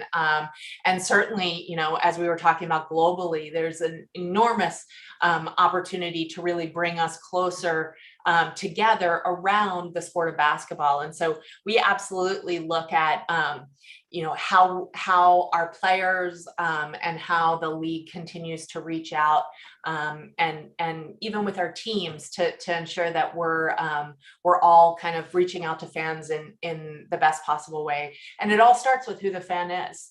At the end of the day, that's what we're all doing, is just trying to really think and keep in mind at the center of how do we. You mentioned like how many millions of fans that you have like first party data, I'm assuming, around. So you're building like insights and analytics and better understand consumer fan engagement and who those consumers are. Obviously you've spent time at Twitter, Twitch, Facebook. The value of understanding consumer behavior and the data and the analytics around it is so critical. Do you want to comment on that as being like is that part of your overall strategy to better understand how fans are engaging? Absolutely. And, I feel like our fans have so many different touch points to engage with the NBA. That could be, you could be engaging with a player, you could be engaging with a team, you could, be a season ticket holder, you could visit us on our socials. There's so many different places for our fans to connect with us, and really ensuring that we understand that fan journey and we understand how and what is right for each individual fan based on that data is really, really essential for us. So certainly it's a big part of what we're thinking about for the future and how we continue to evolve our digital strategies today. Yeah, building a customer 360 across all those digital touch points is a challenge. And, it's something a lot of marketers are leaning into right now with first party data and developing those relationships, given that they may have to be a digital relationship for some period of time, maybe on and off again, and their ability to, visit a store or go to an event in person. So having that understanding is really helpful in terms of how do you prioritize the different channels and what's the actual customer journey, and being able to pivot to adjust to it and having the data to do that. Yeah, I mean, you're absolutely right. I think when we think about meeting fans where they are, it is truly, you can only do that if you really understand who your fans are and where they spend their time and what signals they've sent you about how they want to engage with you as a brand. And so for us, we continue to think about how to continue to evolve that and to, really bring together, one fan journey across all of our different platforms. I think that's the holy grail for all of us. Yes. But certainly what we're doing in the meantime is really learning, and I think getting better at meeting our fans' needs and really super servicing them with the things that they care about. I know we're just about at time, but I wanted to touch on social justice and civic engagement. I know that, I think of the Atlanta team having that, MLK jerseys, and I just feel like the NBA has been so upfront about and transparent with, trying to engage in, in the community in a positive way. Mm-hmm. And but I'm curious, like from a marketing perspective, wanting to be authentic, wanting to be transparent without preaching, Mm-hmm. but then just like being able to share that message and how you think about that. Above all else, we absolutely stand with our players, and our teams in the league have used our collective voices to really stand up for what we think is right. And for the NBA as a league, we've long been a values-driven organization who has been, standing up for racial and social justice, going all the way back to Sweetwater Clifton and Earl Lloyd, and those courageous players who crossed the color line back in 1950. And, I think today what we're also seeing with our fans, and I know many marketers are seeing this with Millennials and Gen Z, it's no longer enough to have a social post or a statement about what your values are. It really comes down to action.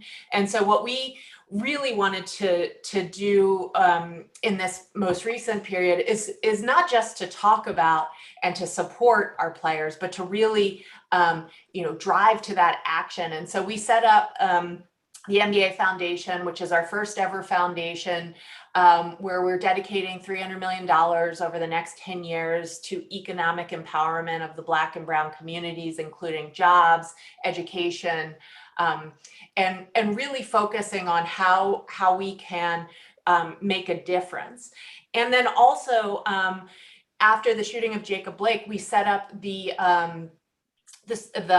Social Justice Coalition. And this is a combination of our governors, our players, and our teams coming together to really have those conversations around what policy changes we want to support as a league. And so that whether that comes down to voting rights, whether that comes down to police reform or justice, we really want to put our effort in the places where we know represent not only what our players and the league cares about, but also what our fans care about. And so for us, it's very natural to continue down that path.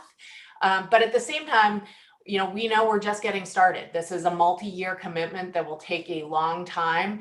And we're still in the early stages. But I think what we've seen from our fans and from from the impact that we've already been able to have is we're definitely going in the right direction, and we have a huge opportunity to continue to invest in this area and continue to stand up for what we believe. Yeah, no, that's great. And I think it's only, if it reflects your values and the values of the MBA, it's, that's going to make it easier for you as a marketer to kind of like get behind it and then align it with, the various kind of programs that you put in place to help the community. So, kudos to you and the MBA.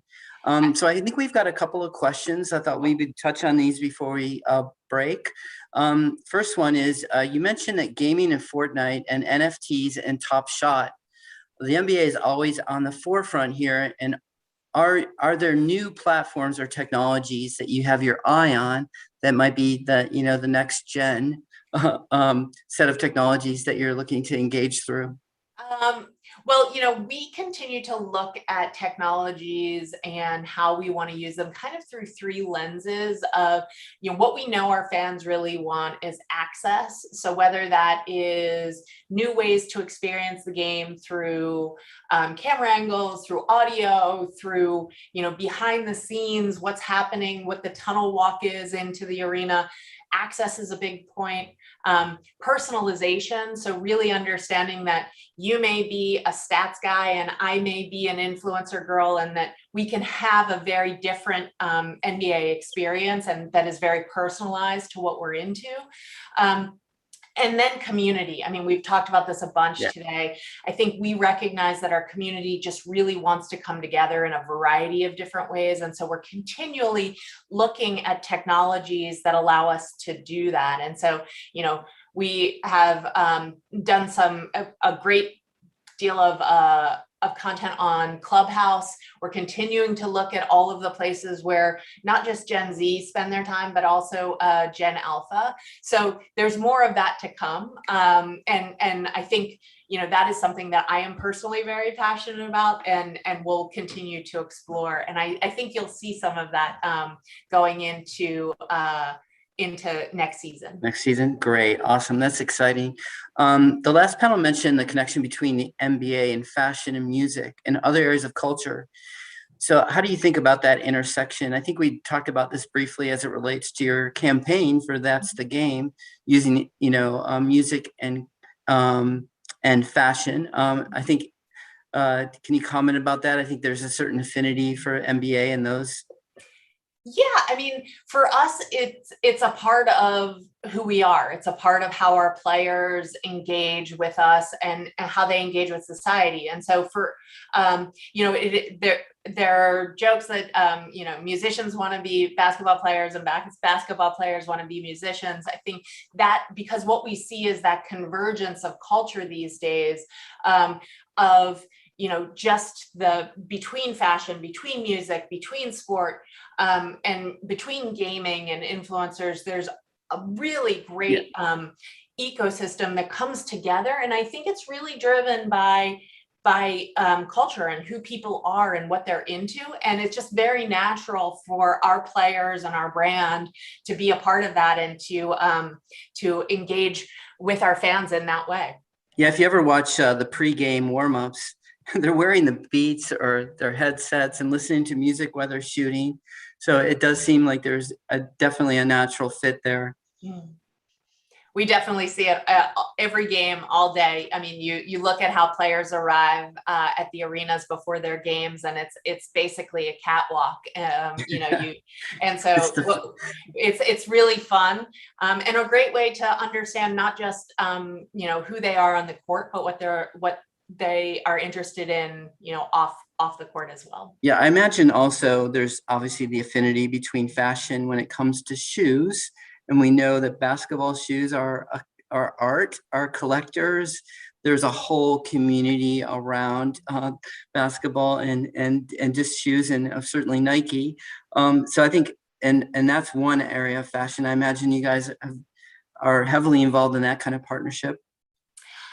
Absolutely. So I'm guilty of that as well. I am a very big fan of shoes, sneakers. And so I think for us, it is about providing really great purview into what fans are into. And so, I think, our partnership with Nike is amazing. We also have a partnership with Facebook's Oculus as the first ever virtual reality headset partner. So there's so many different ways that we want to engage with our fans in new and different ways that I think, you'll continue to see us trying all different kinds of ways to bring that culture to life. Well, that's great. We should talk. Amazon has some cool technology. I would love to. I love it. I love it, guys. Thank you so much, Kate. Thank you so much, Paul. I think, again, I don't want to recap everything, but between the community activism and the social justice efforts, between the technological adoption and what you guys are doing with Fortnite, we didn't even cover the NFTs and Top Shot, the cultural connections to music and fashion, and just the way that you adapted to the new world that we're in and the bubble. It really does feel like the NBA is on the forefront of everything right now. I don't know how you do it. It is super impressive. And I think I speak for our entire community when I say we're very excited to see what comes next with the 75th anniversary. So, with that, thank you. I wouldn't be much of a marketer if I didn't plug on Thursday. We have a personalization summit hosted by 7-Eleven. So in case any of your team, you mentioned that's an area, we've got Mondelez and Marriott and Liquid Death and Wells Fargo. So it could be a great opportunity for your team to tune in. And normally I'd feel bad, but we're all marketers here. So I'm just going to plug it. And I will say as well, as the parent of 2 Gen Alpha kids, I love that, hearing that they're more of the focus these days. So I'll keep an eye out about what you're cooking up on that front too. So absolutely. Paul, Kate, thank you very much. Really appreciate your support and participation today. So, and we hope to have you back again soon. Absolutely. Thank you, David. Thanks a lot, David. Take care, Kate. You too, Paul. I love it. All right, we're going to keep the show rolling. We have another speaker from the WNBA now, Christy Hedgepath, the Chief Operating Officer of the WNBA. We have Kate Johnson, the Director and Head of Global Sports and Entertainment Marketing Partnerships, Content and Media at Google. And we have Lisa Woodward, the Director of Sponsorships at Anheuser-Busch InBev. And of course, we have our moderator, Lauren Trainin, the Account Executive ATV for Cable at Cadent. And we're going to be talking about women's leadership in sport. So this has been a recurring and consistent conversation that we've hosted throughout our sports marketing upfronts. And we are once again happy and proud to use our stage and platform for these kinds of discussions. So with that, Lauren, I'm going to turn the stage over to you. Kate, Lisa, Christy, welcome. I'm going to leave you guys to have your discussion, and I'll be back in a little bit. Perfect. Thank you. Welcome, everybody. Thank you for joining. I'm incredibly excited to be moderating this panel. I'm both impressed and inspired by this group of women. I love the enthusiasm that they bring to sports marketing, and more specifically, the role that women are playing in it. So to get things started, I think we should all introduce ourselves. So I will throw it to each of you. Introduce yourself, tell us about your background and your current role. Who do I want to pick first? Christy, why don't we start with you? Yeah, absolutely. Hey, everybody. My name is Christy Hedgepath. I am the COO of the WNBA. I have been involved in sports both as an athlete and as an executive my entire life. By design, I absolutely love it.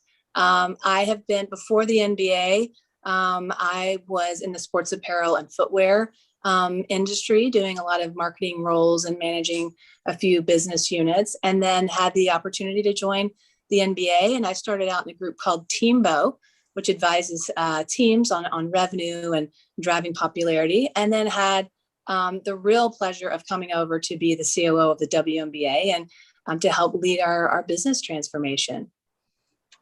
So thank you for sharing. Lisa? Oh, still on mute. Good thing I've never done this before. Hi, everybody. Thank you for having me join. I'm really excited to be here. So I'm Lisa Woodward with Anheuser-Busch. I've been with AB for just over 5 years. Prior to that, I was on the team side, and I spent about 8 seasons with the St. Louis Rams here in St. Louis, overseeing their marketing group and brand strategy and fan development. And prior to that, I was with my alma mater, University of Illinois, working for the basketball program there. So here at AB, my role really focuses on all of our sponsorship strategy, our contracts, our negotiations. So working with our team in New York, really across the board with all of our partnerships. Great, thank you. And last but not least, Kate. Yep. Hi, everybody. It's great to be here today. Kate Johnson, joining you from my Google headquarters in Oakland, California. At Google, I head up our global sports and entertainment marketing partnerships team. So that does include looking across kind of how we're leveraging our media relationships alongside what I call really building a marketing capacity around these more integrated marketing partnerships, enabling our brand to both tell a story while also showcasing our innovation within that partnership itself. My background is that I joined Google at the start of 2020, right before the pandemic, joining from 7 years spent at Visa, heading up the global sports marketing team there as well. So long history in this space and very proud of the work that we've done to start things off at Google with the WNBA. So always happy to see a friend in Christy here. Well, we've got some great background here. I'm sure we'll make a great discussion. But before we get into the meat of it, I want to start with softball. Who were your favorite athletes growing up? Kate, since you're off mute, I'm just going to throw it to me. I'll just start. So this one's an easy one for me, and I feel so blessed because she's become a friend over time. But Julie Foudy definitely was one of my all-time favorites. And I'll just share a quick story. For me, so I grew up as rowing on the Willamette River in Portland, Oregon. I ended up competing, going to the University of Michigan, competing in rowing at U of M, and then graduated and went on to compete for the U.S. national team. Went to the 2004 Olympics, and after our competition, went and watched the U.S. women win gold in soccer at the 2004 Olympics, but then ended up at a Sports Illustrated party with my hero, Julie Foudy, and the rest is history. But it's just one of those moments where I think for me, becoming an Olympian really was that realization of, oh my gosh, now I'm on the same level as some of my heroes growing up as female athletes. That's a really cool story. Thank you. Well, I have nothing to follow up with that one. I feel like that's a hard one. So I'm going to jump in because Christy probably has a cool story like that too. But for me, growing up in Illinois in the late 80s, early 90s, you really didn't have a choice but to be a Michael Jordan fan. That was kind of the end all be all for sports in Central Illinois. But I also was a huge fan of Jackie Joyner-Kersee. I'm also from Illinois, and I think that fandom has grown just seeing what she's done post her Olympics and all of her other accolades, just everything she's done for the region and the city of St. Louis. Great. Well, let's see. I could not possibly get enough sports like growing up, and I played every sport you can imagine, with my two main sports being basketball and tennis. And it was interesting. I remember the day, it was probably the early 80s. My dad came into the house and he said, guess what, Christy, there is going to be a new channel on television that only plays sports. And that was, of course, ESPN. And I was just thrilled. I thought that was like the best idea in the world. And so, because, seeing any women athletes really before then, other than tennis, which I did play, it just wasn't that frequent. It was really, really hard to find. And, maybe the national championship game might be on. But so from a tennis standpoint, I love Gabriella Sabatini, Steffi Graf, Chris Evert, those tennis players. And then being from North Carolina, I followed men's ACC basketball. So when Coach K started out down the road, they got pretty good after 4 or 5 years, but that was Quinn Snyder, Johnny Dawkins, Mark Allery. And then at UNC, there was like Jordan and Sam Perkins and James Worthy. And so for me, it was really about the collective, and I didn't have one specific kind of fan or one specific kind of hero that I looked up to, but I was the same year as Julie Foudy. Kate, I don't know if we've talked about that, but of course she played soccer at Stanford and I played basketball. So Loudy Foudy. And what's her nickname? It's not surprisingly. So yeah, so that those are kind of the athletes that I looked up to, but I would just watch anyone and anywhere I could. That's great. And speaking of professional athletes, Christy and Kate, you are both very modest in your introduction. The listeners should know that Christy was a basketball player for the Seattle Reign, and Kate mentioned that she competed in the Olympics, but did not go on to say that she actually won a silver medal. So congratulations to you both. Very impressive careers. So I'll throw this to both of you. With that very impressive firsthand experience, how has that shaped your leadership roles in sports marketing?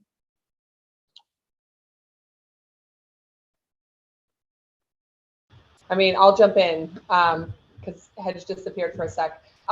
So, I mean, so much in so many ways. I actually just sent a note. I watched over the weekend The Weight of Gold, which is Michael Phelps's documentary. It's been really weighing on me, just the end of the Olympics and this transition that so many of these athletes are now headed into. I really struggled with my Olympic transition because you go from the best in the world to having to reinvent yourself, and it's an identity crisis. I think not to go down that rabbit hole, but what I was thinking about after watching this really powerful documentary that I'm so pleased Michael Phelps put out into the world was like, okay, what's on me as a marketer here? What can I do about this? And so I sent out, and across Google, all the way up to our CMO, an email about go see this documentary, also go watch LSG, Megan Rapinoe and the U.S. women's soccer team's documentary, but like, what can we do about this to help solve this problem? And I think as a marketer, certainly you work for these big brands, but you get to really take on some meaty things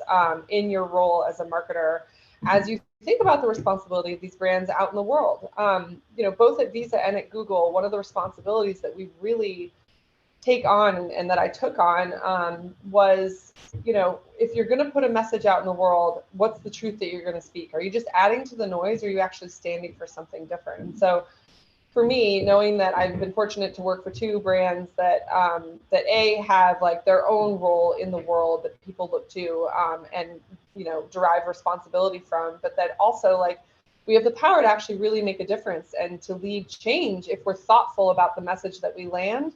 And so with that responsibility, I feel really lucky that I've been able to work on campaigns, everything from like the Sochi 2014 Olympics with Visa, where frankly we were having to address LGBTQ rights around what was going on in Russia, and we took a stand to make sure that like in our campaign we included a rainbow flag because Visa stands for everyone everywhere, all the way through to really what I'm incredibly proud of, which is the work that we're doing at Google right now and starting with the WNBA, which is to say, I mean, the world is behind the times to think now is the time to invest in sport. It's always been the time to invest in women's sports. But then it's actually bringing some of really what Google can uniquely do to that equation. And so for us, it's been looking at our media relationships. We have long time storied relationships across various broadcasters and media conglomerates. And it was looking at, okay, well, if we're going to enter into a partnership with the WNBA and we have deep relationships with ESPN, what can we do there to make this partnership somewhat different? Adding incremental games to drive visibility of the women's game on ESPN. But then also it's actually bringing our product to the mix too, to change paradigms. And that's a lot of what I see as really the fun part of my job, but also something that you have to check yourself on a little bit. Like, am I stuck in the paradigm of thinking certain things? So an example that I'll give you is around the French Open this year, we ran in SportsCenter just the facts that the most searched athletes in the world during the French Open were female, the top 3 most searched athletes. And I think sometimes like that seems such a simple thing to kind of put out there into the world, but actually think about that for a minute. And if you were to like poll 10 people and ask them, who do you think the top most searched athletes are? They'd probably list maybe one woman in the top 3. But so that's a lot of the responsibility and also the fun, I think, of using my sports background to look through a different lens and to challenge us to think differently about how we're showing up as a big brand. Absolutely. Yeah. I'll take it a slightly like kind of different direction. I think for me, I've always believed that basketball, and I'm sure many other sports, almost, map directly to business. And I thank goodness that I played sports, because for me, it was just so formative, and, I think shaping a lot of my approach to business. And there's just so many of the principles in sports and basketball are really the same principles, for what we do today, and why, as I mentioned, we're in the middle of a whole business transformation around the WNBA. And, from everything from, having a game plan or having a strategy to, preparing and doing all your homework, doing your market research. I think the role that I play, understanding what is my role within kind of the team construct, and sort of being accountable as an individual to a team. Resilience. I mean, we've taken our knocks, at different times, and we've just kept going because we're really focused on what we believe is the potential for our league. And, just being a great teammate. I mean, whether it's, working with Kate, working with our other partners, just really trying to understand what it is that they're trying to accomplish, and, how we can see the bigger picture, as Kate talked about. How are we lifting all of women's sports through what we're doing? So, all of those principles are things that, I learned through sports and through basketball. Absolutely. And to go ahead and shift that conversation over to sports marketing, the future of women's sports, I'm going to read a headline that was in the sports section of the Washington Post just a few months ago. It reads, "Women's sports can do at least one thing men's can't, experts say: get bigger." I'd love to get your reaction to this and what this means for sports marketing. Lisa, if you wouldn't mind jumping in. Yeah, absolutely. I love the headline. I think it couldn't be more accurate, because it's definitely something that, we at AB have been involved in, have been watching, and definitely plan to continue to be involved in and watching. And I think that you're starting to see so many companies come on board and start to dive into these opportunities. But like Kate said, it's kind of past time, right? Like it's been there. We've had to see the value in it, and people, I think, are starting to see kind of the growth opportunities. And I know for us, as we look at some of our partnerships through the WNBA, through the NWSL, and everything we've done there, as well as just some of our athlete partnerships that we've started to be able to bring on board.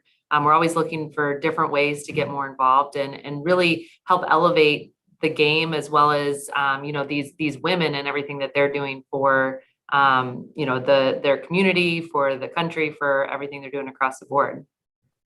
And to kind of piggyback off of that and take it a step further, in your opinion, and this is to all of you, what do you think it will take to get brands to be interested in women's sports and really drive those relationships? Because I think the research is there, right? Sports Innovation Lab came up with some really compelling research. I'd just be curious to get your point of view on, what will it take to really push that forward? And it's happening, but even more so in a meaningful way.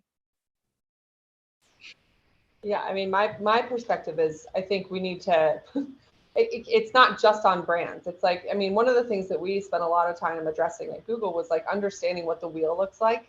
It's a flywheel, and there's actually a number of different constituents on that flywheel that all play a very important role in terms of elevating women's sports. It starts with broadcasters, in my opinion, first and foremost. Like at some point, just like in Title IX, we've got to take the risk that like actually putting women's sports on TV will drive visibility. And then on top of that, or not even just TV, but in other platforms as well, where we can make sure there's a home for fans to go to. And then from there, brands taking the risk too, and the step early to invest before the numbers are always there. I think these days everybody's always looking to want to see the numbers first and foremost, and the numbers are there. It's just you've got to be willing to look through a different lens and understand that actually the stories that you can tell alongside women's sports are invariably going to be different from what you can tell alongside mainstream traditional sporting models even. And so again, my perspective is like it takes so at Google, looking at the relationships that we have, not just as a brand, but as an investor in media, as an investor in partners and technology, and saying, okay, what can we bring to bear that actually could do something different here so that we can tell a different story? We're not looking to tell the same story that we would tell in broadcast for men's sports. Yeah, I totally agree with that flywheel analogy, because people used to ask the NBA, well, what are you doing to make the WNBA successful? And the W has been supported and was birthed out of the NBA for many, many years. And I think it's about the whole system. It's media. We know that less than 5% of all sports coverage goes to women. It is the brands, but it's also, as Kate said, those in the media, and it's also fans showing up to buy a ticket, right, or to buy league pass. But I think as we when we look at what's going on in our league, at least that's obviously what I'm closest to, we can point to the scoreboard on a lot of measures from and say, hey, we're up, right? Like there is a really positive trend going, from viewership to our fans and followers to our over the top, our league pass product, to a merch. We were the number one item across all sports leagues for 6 weeks with the orange hoodie. And so I think really savvy brands like Kate and Google picking up on that early. And actually, we'll probably talk about this a little bit, I'm sure, is around, more women being in positions of decision making and being champions on the inside, like Kate, like Shiz Suzuki, who was at AT&T, and others, and Lisa at AB, and it's a combination of all of those things. But I think the brands that are really listening and are really savvy, they're picking up at least on what's happening with the WNBA. And for the first time in my 3 years here at the W, 7 years at total at the NBA, when I worked with the W some, we're starting to see a little bit of FOMO from some other partners and from prospects, and a real kind of sitting up and excitement and a taking, sort of a different interest in the W. And so, to Kate's point, it's a lot about investing now, investing early. And I think we have some good numbers to show, but I think one of the things that's going to continue to hold women's sports back is the valuations from a media perspective.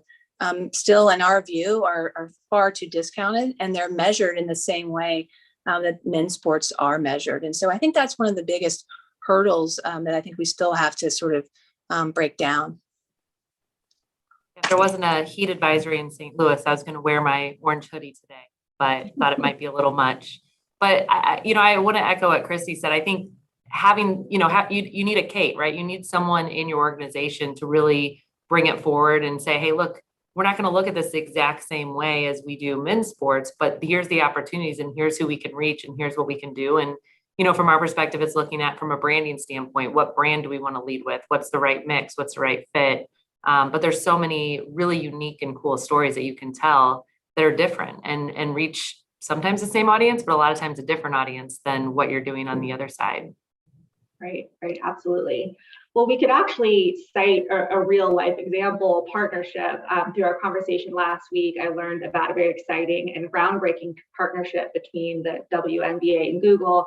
Chrissy and Kate, you guys have referenced it a few times on our call, but maybe you could share with the listeners, what is your Changemakers partnership, how it came to fruition, and how you see it impacting the sports marketing community. I'll jump in, Hedge. Okay, so honestly, just pulling back the curtain a little bit, coming out of March Madness this year, it was like, you gotta be kidding me. That was my reaction. I just was like, this is just ridiculous that this is even a conversation right now in 2021. And, I could go down a rabbit hole in the NCAA. I'm not going to do that right now. But it was, okay, so we're already kind of having these conversations, and we've been talking to ESPN about, we actually, in May of 2020 had a brainstorm with ESPN about, like, how do we change the game? What can we do? Laura Gentile's an old friend. Like, what can we do to change the game? These two powerful organizations that do a lot in sports, but like, what are we tangibly doing here? And then it was, March Madness happened. I'd already started having, Kathy and I had many conversations over the last year. And it just really was like almost obvious in some ways. Like, WNBA season's about to start. It's the 25th anniversary of the WNBA. Like, shouldn't we be shouting this from the mountaintops?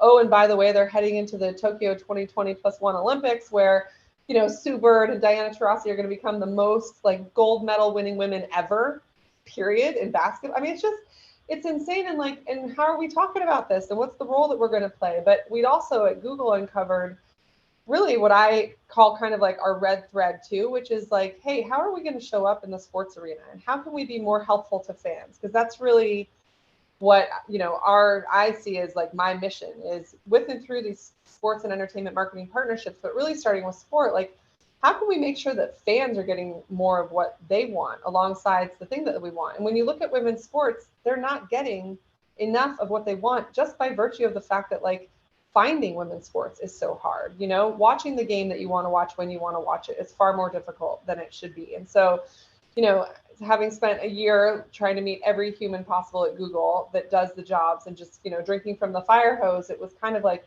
almost using, I think, to my benefit, a little bit of the Noogler approach of what you don't, you know, playing the newbie and asking the dumb questions of like, so why don't we connect these dots here? We spend this in media, you know, we could be doing this with the WNBA and actually bringing them together. And so that in particular is what I'm really proud of, is that it really is a three-way partnership in what we're doing with the W, ourselves certainly as a change maker and really wanting to, and I cannot wait for the world to open up so that we can have the W at the Googleplex and like roll out all the bells and whistles of like, how do we actually really change the game together? But also like this three-way relationship with ESPN as well, and making sure that like we're having that three-way dialogue about together what it's going to take, because you're not going to solve it one-on-one. Like we have to play 3-on-3. Yes, yeah, for sure. And I'll just add on kind of a couple layers. One is just what change makers of the platform is, because it's something that that we saw there was a potential fit, you know, when we created change makers, that we kind of refer to it as a collective of these, you know, value-driven companies. You know, we've got, you know, we originally started with AT&T, Nike, and Deloitte, and then Google came on, as Kate said, but that are willing to partner with us to sort of harness their own power to do a couple of things, of course, achieve their business objectives, but as a change maker to elevate women's sports. So I can touch on that, but also to make progress against injustices. So the lifting of women's sports, the things that Kate mentioned, and then just to kind of put a fine point on it, you know, even to help us deliver the value that we want to our players. So in paying them more, you know, through our CBA, which we signed in 2020, being able to pay them more, being able to give them better experiences in travel and hotels, being able to give them better benefits around childcare and family planning, is that these change makers like Google are helping to make that happen. And oh, by the way, on top of that, all of the work that we've been doing and really our players have been leading in social justice, you know, having change makers support us helps us continue to really lead in that area. And I'm so proud that the WNBA, a women's league, I would say, and Kate Chavery obviously was just on talking about the NBA and all that they've done in social justice. That's obviously our brother. But I think many people would say, you know, that WNBA has been in the headlines with the NBA, if not really at the forefront. And so we're really proud of that. And the change makers are making that possible. And, you know, it's, I think Kate talked about fans. We all in women's sports, we need to bring in more fans. And so a really important role that Google is playing is really around fan insights. And because I truly believe that, you know, and if you can't find the games and the media isn't writing about it as much as you'd like for them to, it's really hard to bring in new fans. And so much of that just happens systemically. On the men's side, it just sort of becomes sort of ingrained in sports fans. You know about the teams, you know about the players, you know about the rivalries. And so it's harder to attract new fans in the system that we're in. And so with a partner like Google, if they're bringing the power that they have around fan insights to help us on a range of business objectives related to fans, and you know, then it just makes so much sense. And again, it's so much bigger than, you know, just a marketing partnership, because it's really doing something important. Right. I will just pause real quick. We have a little bit less than 15 minutes. So if anybody wants to, start putting their questions, we can have a little Q&A session at the end. But I'm going to keep it moving. So each of you hold important sports leadership roles at your respective companies, really in what have been historically male-dominated industries, from alcohol to professional sports, technology. Can you guys speak to your personal journeys, the ways you've achieved success and kind of push through that barrier?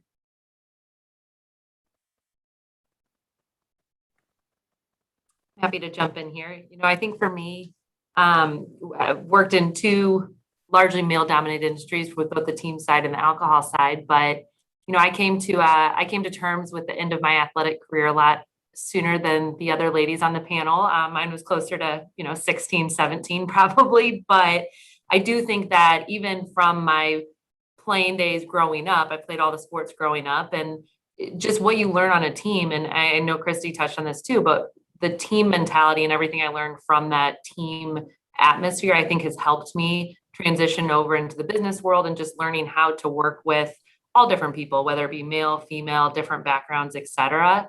And when I started at the Rams, I was new coming in. There were very few high-ranking females in the NFL at the time. And we had one at the Rams, Molly Higgins. She's still with the LA Rams, but she was a VP at the time. And she had a sign on her door. I remember seeing where it was, once a door is open for you, it's your responsibility to bring two more with you. And I think through that, just seeing the growth of women over the years in the sports industry, I've kind of taken that upon myself as well to help with either mentoring or hiring or whatever that might be, to help change the culture. Because, there's definitely a culture shock when you start on a professional team or anything on those lines. But I've been lucky through the relationships I've made and the mentors that I've had to really be able to navigate the waters through that.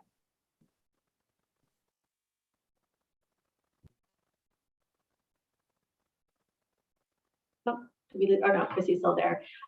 Christy, you want to jump in? Yeah, sure. Yeah, I think I was just thinking a little bit about how my experience in a lot of rooms where I was the only woman. I mean, the most that I ever counted was 25 men and me. So it was pretty stark. And I'm sure it didn't occur to them, but for me, it was just, I would often be in a room of all men, but maybe if it was only 5 or 6 guys, I wouldn't really notice as much. But this was like 25 guys. And I just thought, wow, this was in the sports apparel and footwear industry, but it was a regular occurrence. And I think,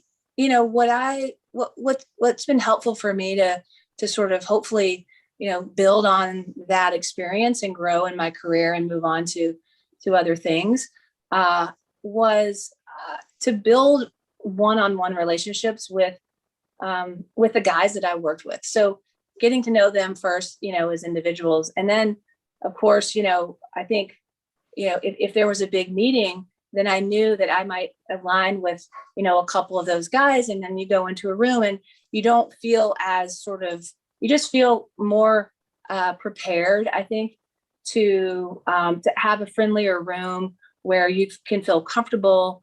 You of course need to do your homework and prepare and all of those things and have a point of view.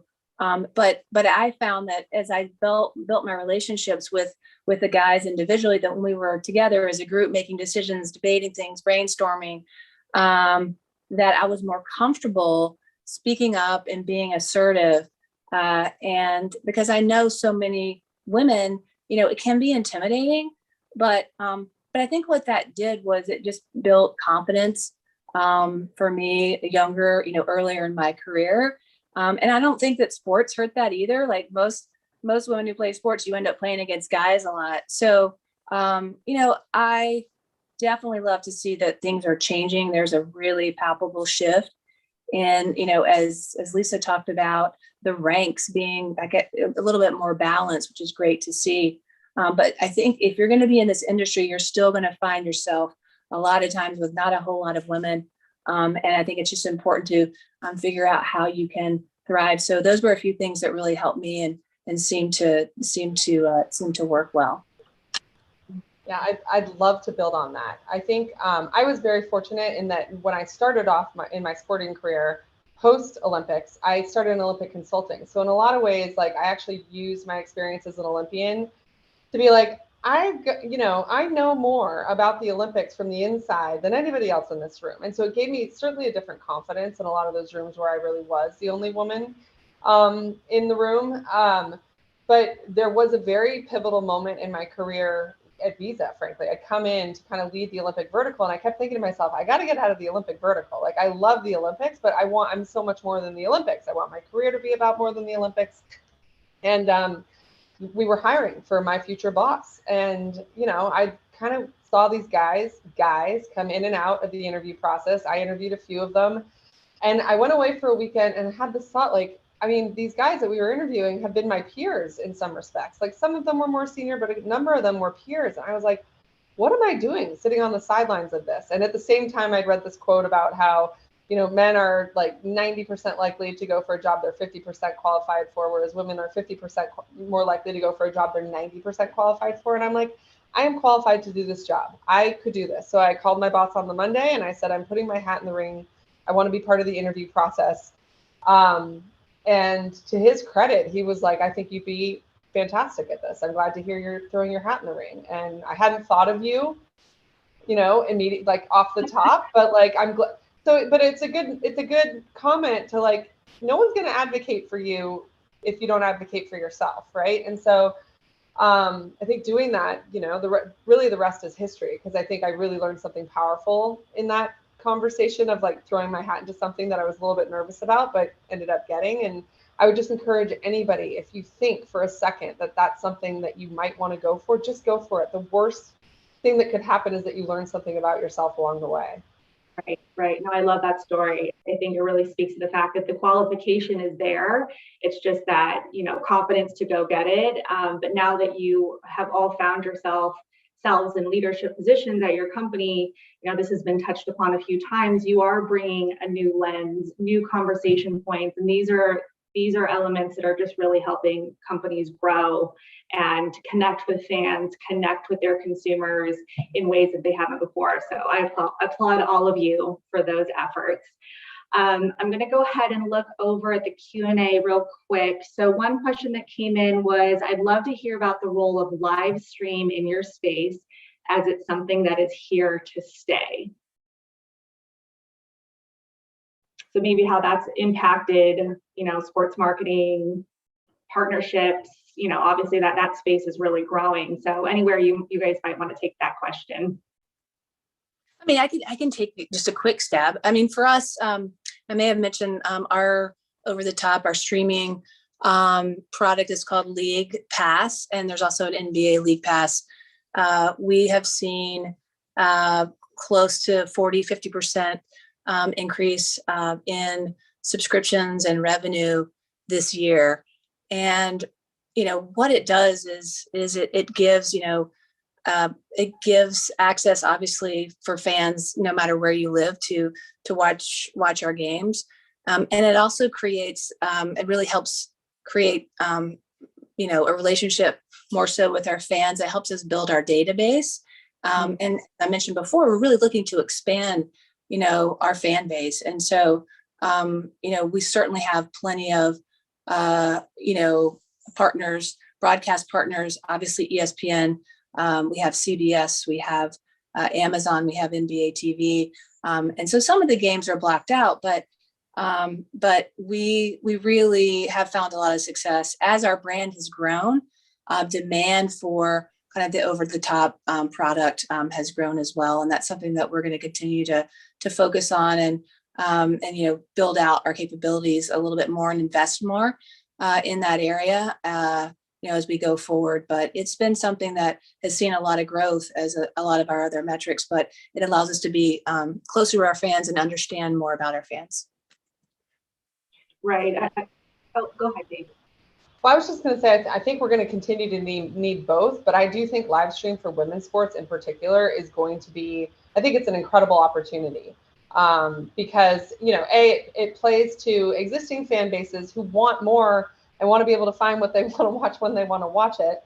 there is opportunistic opportunity within live stream too, but I think we're going to need both in that respect, where you have live sport on TV to capture, new audiences, other audiences, but then you can hopefully direct live stream. But I do believe that actually that is frankly the future of women's sports. We just launched a partnership with UEFA Women's between YouTube and DAZN in Europe, and I'm very excited to kind of see how that plays out and what we can learn from that, and then start to apply to other women's sports around the world.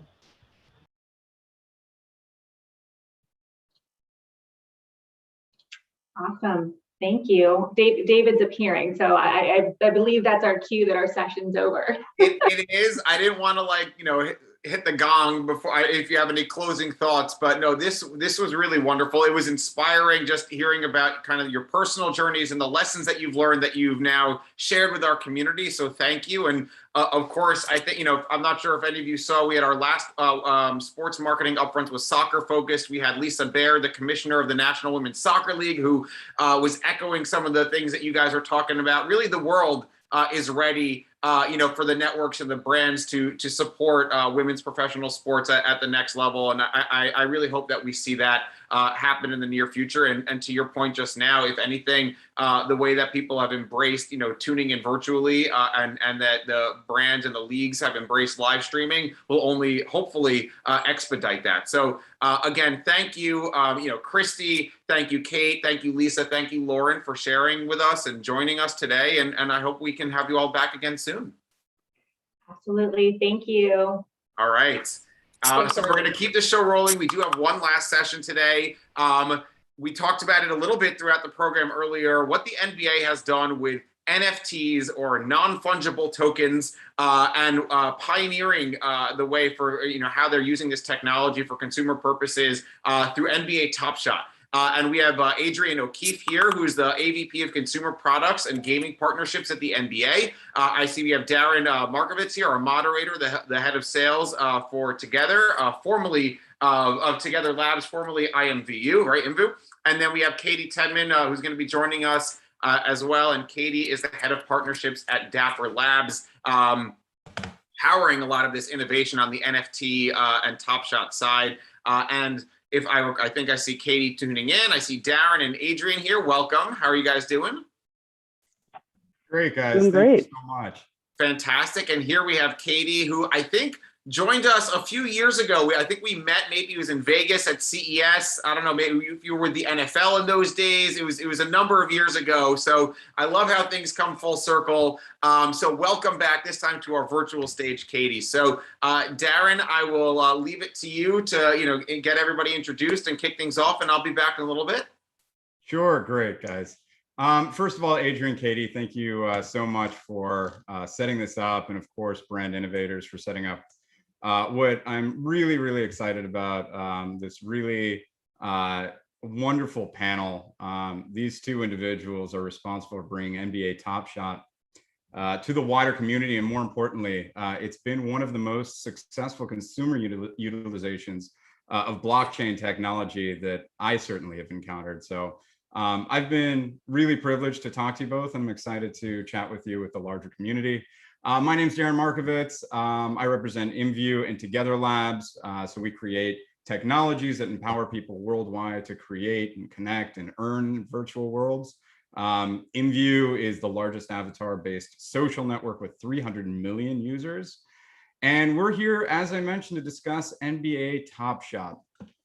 And so I'd love to hear a little bit about you guys. So Adrian and Katie, if you wouldn't mind introducing yourselves. Adrian, if you wouldn't mind going first, tell us, what you do with the NBA and kind of how you came there.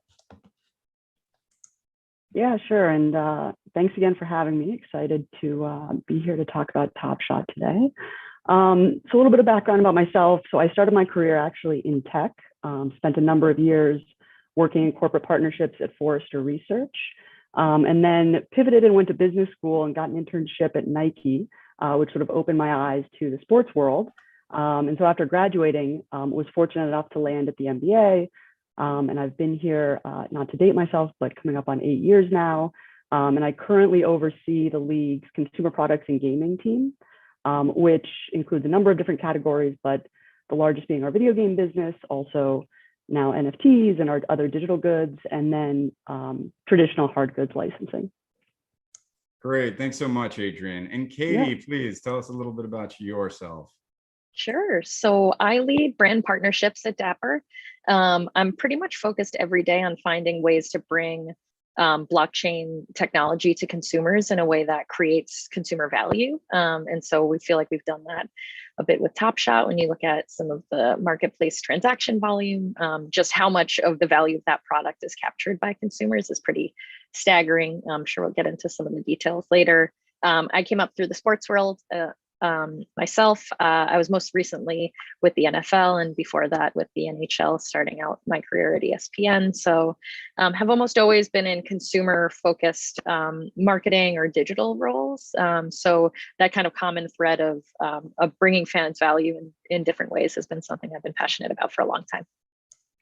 Wonderful. Thank you so much, Katie. I appreciate it. So let's talk about Top Shot a little bit. Less than a year into NBA Top Shot launched, the community has grown to over 1 million fans in 190 countries who've made over 8 million transactions, generating about $700 million in sales. And the users are visiting Top Shot about 8 times a day. So incredibly, incredibly engaging. I think these are all stats that every one of us on the line would be very, very happy with. Particularly impressive, the most recent action around the NBA Finals, 200,000 playoff packs sold. That is remarkable from July 17th to the 18th. 75,000 people purchased 1.5 million Top Shot moments in the last 30 days. I mean, these are absolutely unheard of engagement, certainly in this space. So I'd like to take a little bit, and Katie or Adrian, you guys can either take this, but tell the community a little bit for the very few of us who may not have been exposed. I'm personally a user, so I don't necessarily fall into that category. But what is Top Shot? And tell us about what's so exciting about it and why this phenomenon has kind of come to be. I can take the first stab at that if you want. Thanks, Katie. So Top Shot is a product in which you can go in, buy packs of digital assets. Those assets are really the greatest moments of what's happening on the court every night in the NBA. And then you can trade those with your friends. You can buy them and sell them in a marketplace. What's revolutionary about this technology is that because of the product being rooted in blockchain, you actually own those assets. And so owning a Top Shot is a lot more like owning a jersey or owning a mug than it is like, you know, taking a picture on the internet. And what that unlocks is the ability for consumers to generate, retain, and, you know, otherwise create value through those activities. And so, you know, my collection has a lot, I'm a Trailblazers fan. My collection has a lot of CJ McCollums in it. I have been pruning this collection. I'll open packs. If in that pack I don't get what I'm looking for, it's okay because I can go sell some of those assets in the marketplace and then go to the marketplace and one of my peers is going to be selling the thing I'm looking for. And that's all tied into different kind of parts of the game that you can play, whether it's completing challenges or doing quests or doing other activities. And then I would think about it not just as a kind of like website though. What Top Shot has turned into is really a community. And I would never say that we built that community because all of the members of the community have built it. And they're people who love basketball, who are interested in technology, who maybe were just curious and then, you know, fell into the rabbit hole and never came out. But all of these people are building connections and building friendships and, you know, really having a lot of fun in participating in this larger economy and feeling like they're actually part of the basketball economy. Absolutely. I think the user experience, obviously the product itself, the NBA has you know, fans that are incredibly passionate, but creating a user experience that really caters to that is something that's been really impressive, right? And I think that every single company, regardless of what you're doing, should strive to really understand like what, you know, what excites fans, what are people passionate about, especially in this digital age, as we come to a point where people are looking to kind of represent themselves online. I think you guys did an absolutely fantastic job. So I'd like to hear a little bit more about that. And Adrian, if you could take us through kind of how this whole thing came to be. I know that, you guys, you had mentioned that your role, you had done quite a bit of research, and we'd love to hear kind of this story about kind of how this came to pass. Yeah, sure. So I guess I would take it back. So I first personally was sort of introduced to blockchain in 2017. So like most people, especially at that time, was introduced to it through Bitcoin and cryptocurrency, which was sort of seeing a rapid increase in value at that time. But at the same time, Ethereum and smart contracts were coming about, and smart contracts being sort of the innovation that make NFTs possible. And it just sort of piqued an interest, and I started to pull on that thread and sort of, as Katie just mentioned, fell down the rabbit hole and became sort of all consumed with this idea of digital ownership. And I think wouldn't really shut up about it. I guess I'll generously call it evangelizing, but was speaking about it internally at the league, and came across, a handful of colleagues who were equally intrigued by the technology across a variety of our business units. So some folks in our team marketing and business operations group, and our strategy team, and our media team. And so we all sort of collectively got together and started looking at blockchain and evaluating a variety of applications that it could have across our business. Again, whether it's ticketing or membership, tracking the provenance of merch through the supply chain, and of course, digital collectibles, where we saw, a real opportunity to basically have NFTs not only create a new category of digital collectible products, but also, and more importantly, the potential to create this new way for fans to engage with the leagues and with each other, and really sort of own their fandom. So as part of this evaluation process, in probably at this point, it's now like 2018, we were introduced to Dapper Labs, and Dapper was just coming off the success of CryptoKitties at the time, which is basically internet cats that I'll let Katie explain. But it was essentially the first successful NFT project. And it was an impressive group. When we met with them, it was clear that they had a lot of talent within the organization, and that we had the same vision for the space and also the same fan-centric approach. So we both wanted to turn these unique properties afforded by blockchain into a new category of collectibles that would allow fans to own, showcase, and sort of celebrate their fandom. And so, once we sort of came together, it was pretty quickly evident that, there was something here. So we did a short-term deal to explore the potential growth area for our business, test and learn from a leader in the space, and see if we could give fans this new way to engage with the league in a way that sort of highlights the excitement of our on-court product every night, and lets fans, sort of showcase their fandom and engage with each other around the product. And here we are. What really happened was I called Adrian and like over explained CryptoKitties, assuming she didn't know what it was. And she was like, yeah, no, I get it. And what the league did was give us the latitude and the support that we needed to build something fan-centric. They took an approach where they helped foster us through their systems. They helped us, refine our ideas to make sure that they were right for basketball fans. They didn't give us revenue targets to start. And I would really underline for anyone at a brand, don't start with revenue, start with user engagement. Because if you build something people really love, then they're going to come to it. And if you build something that you're trying to squeeze blood from a stone, users are going to see right through that. And so what the NBA did was give us the time and the support to build something that fans could love first, and the revenue followed. And so I think we've proven out that hypothesis. Yeah, absolutely. And look, kudos to both of you guys for making that process work, and particularly Adrian. I'm curious if you have any, the folks that are on the call certainly are interested in bringing emerging technologies to their own organizations and kind of how to think through this. When you're tasked with that, obviously you guys had a, very successful experience dealing with Dapper, but particularly talking about things like revenue targets, which a lot of times can certainly come up in these conversations. How did that change to really focusing on engagement? What was that like? That shift, if you will? Yeah, so I Was there a think, shift? yeah, I don't even think there was a shift, to be honest. I think I would attribute it first and foremost to sort of the culture of innovation at the league, and just this desire to keep, not only desire, but sort of encouragement from the top down to continue to push boundaries and find new ways to deliver value to our fans.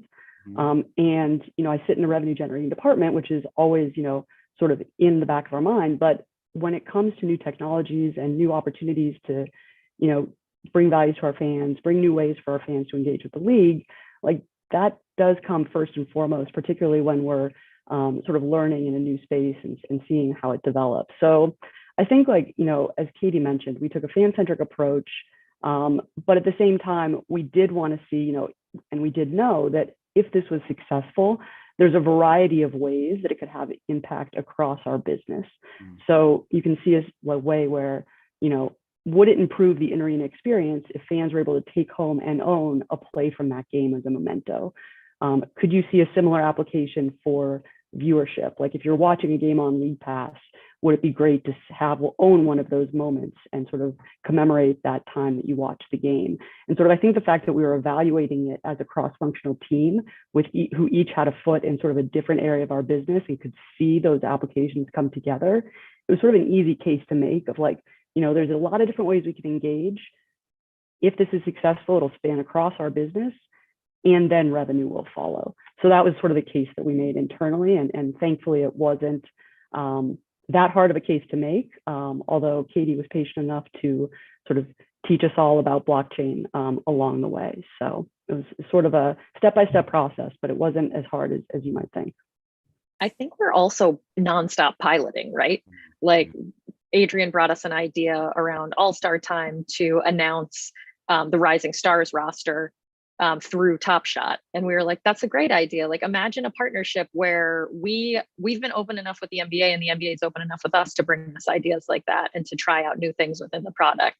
And then, during the finals, we said, what if we reward collectors? What if we say, if you're a great Suns collector, you could get an experience that you may never have again in your life. And we sent 8 fans and 8 of their guests to Game 5 of the NBA Finals. One of those participants flew in from Switzerland.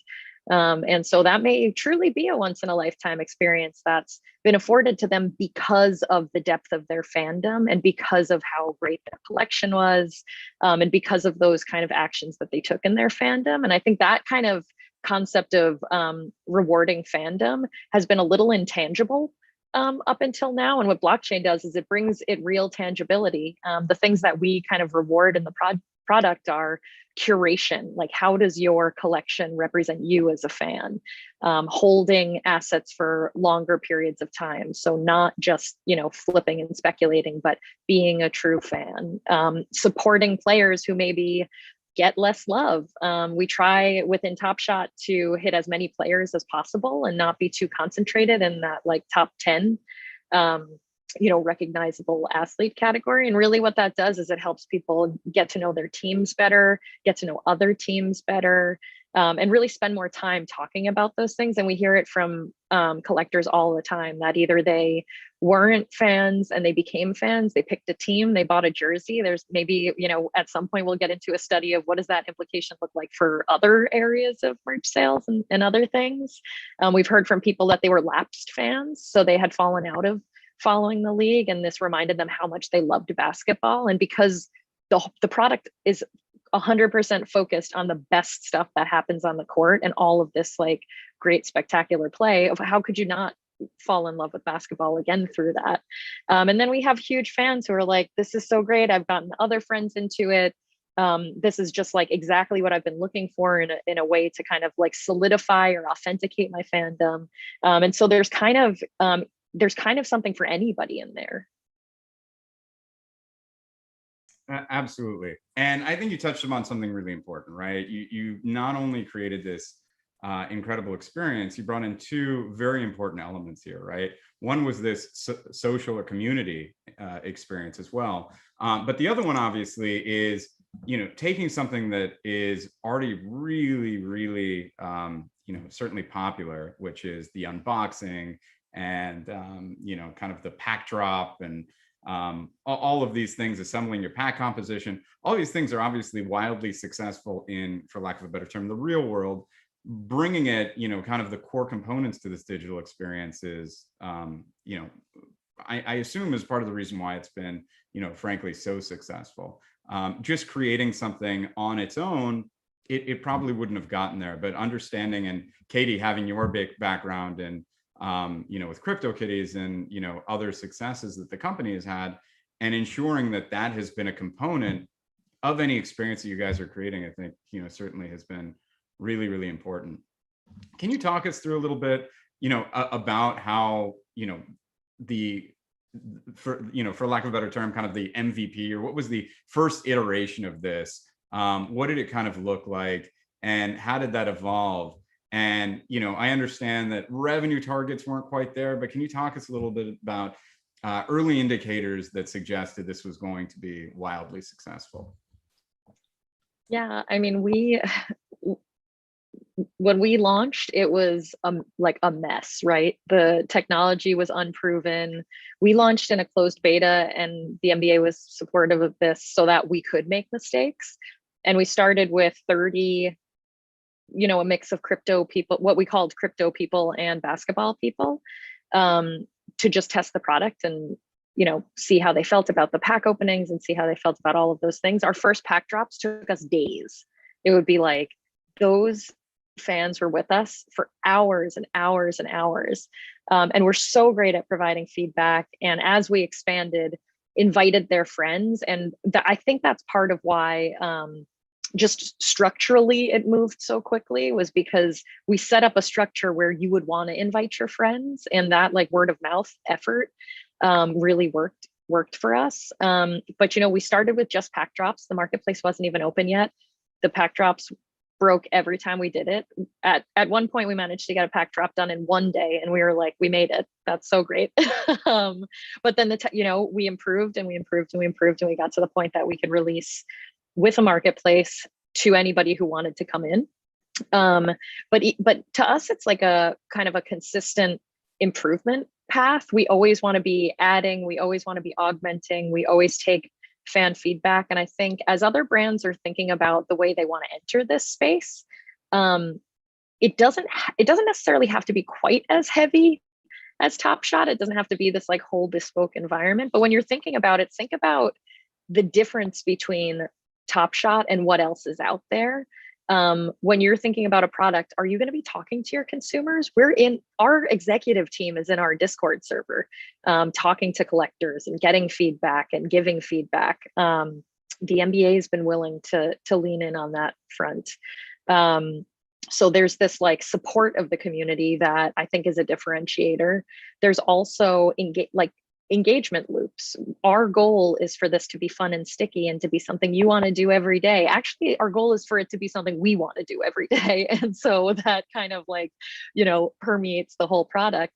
But if it's just a one-time shot, what does your consumer do with that thing when they have it? What kind of benefit does it have to them? How does it showcase something that they couldn't showcase before? How does that authenticity tie into it? And I think that's really what we were striving for, and what we continually strive for with every feature release, with every minor tweak, with every little update to the marketplace. We're always kind of being in a constant state of making it better. Great, thank you for that.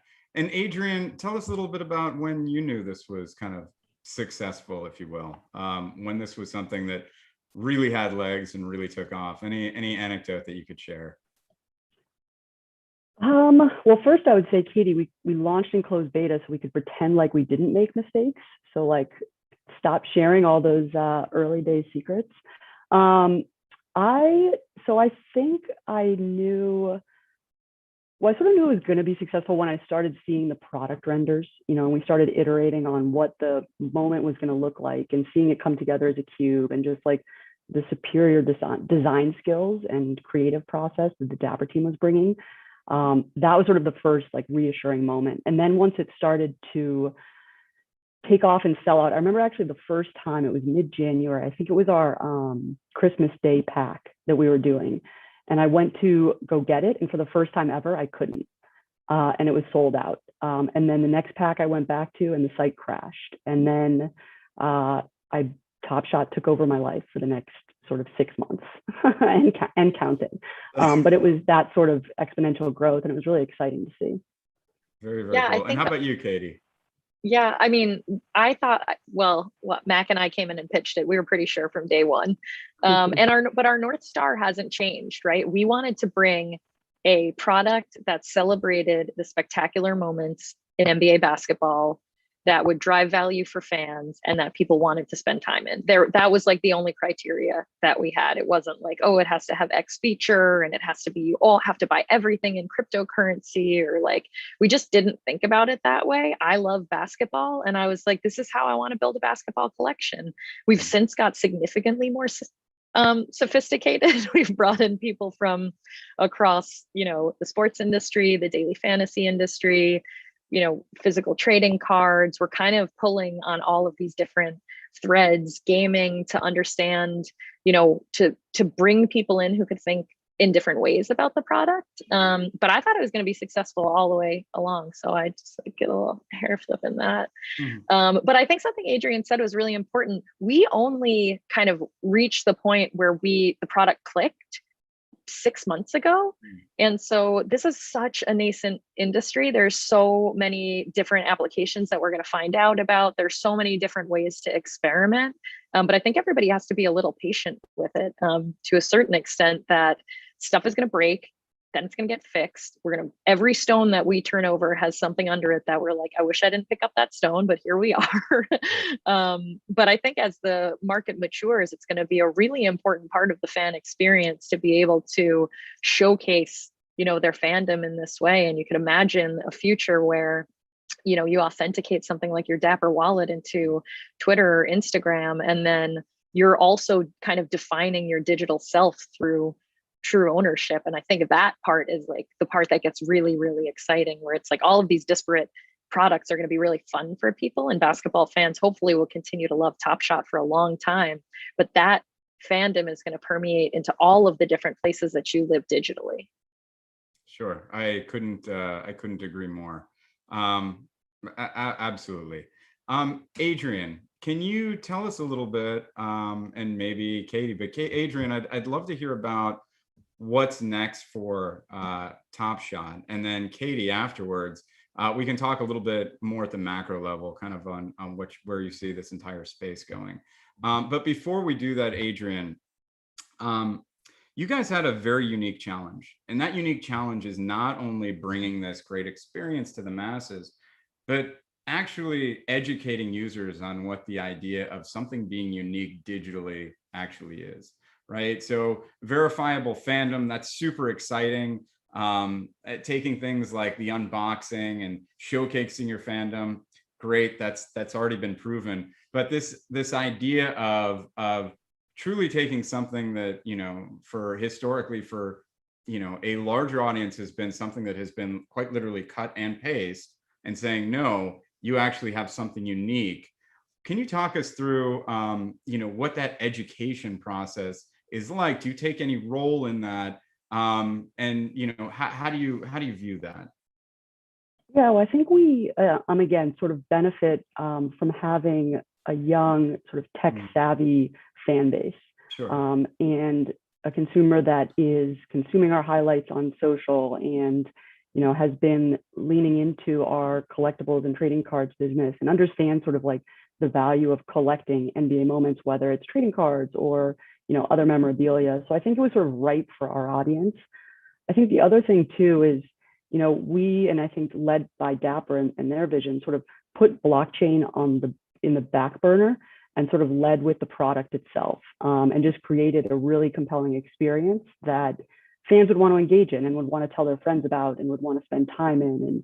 And it wasn't really about getting into the sort of details of smart contracts and ledgers and all of that fun stuff. We really tried to make this mainstream and about collecting. And I think that's something that's really inherent and just natural to our fans. So it was sort of a good fit. Great. Yeah, I'll add to that when we started, like I said, real fans in that beta, with air quotes, because when we started, there was a delta, right? We would survey the NBA would help us survey their fan base, and we would get lots of people who were like, I've never even heard of cryptocurrency, like talking, early 2018. That is not the case today. And we've reached a point where there's a huge like blending of basketball fans, sports fans, but fans of everything that are crypto aware, that maybe have invested in a little bit of currency, that have curiosity about it. We were in a much different place when we launched, that there was no proof case and no one knew what this kind of thing could look like. And I think that what'll be really great is when we see it look different. When we don't see, future rinse repeats of NBA Top Shot, but we see, things done for fans of sci-fi and fans of music and fans of fashion that are right for those fans and are not just Top Shot for.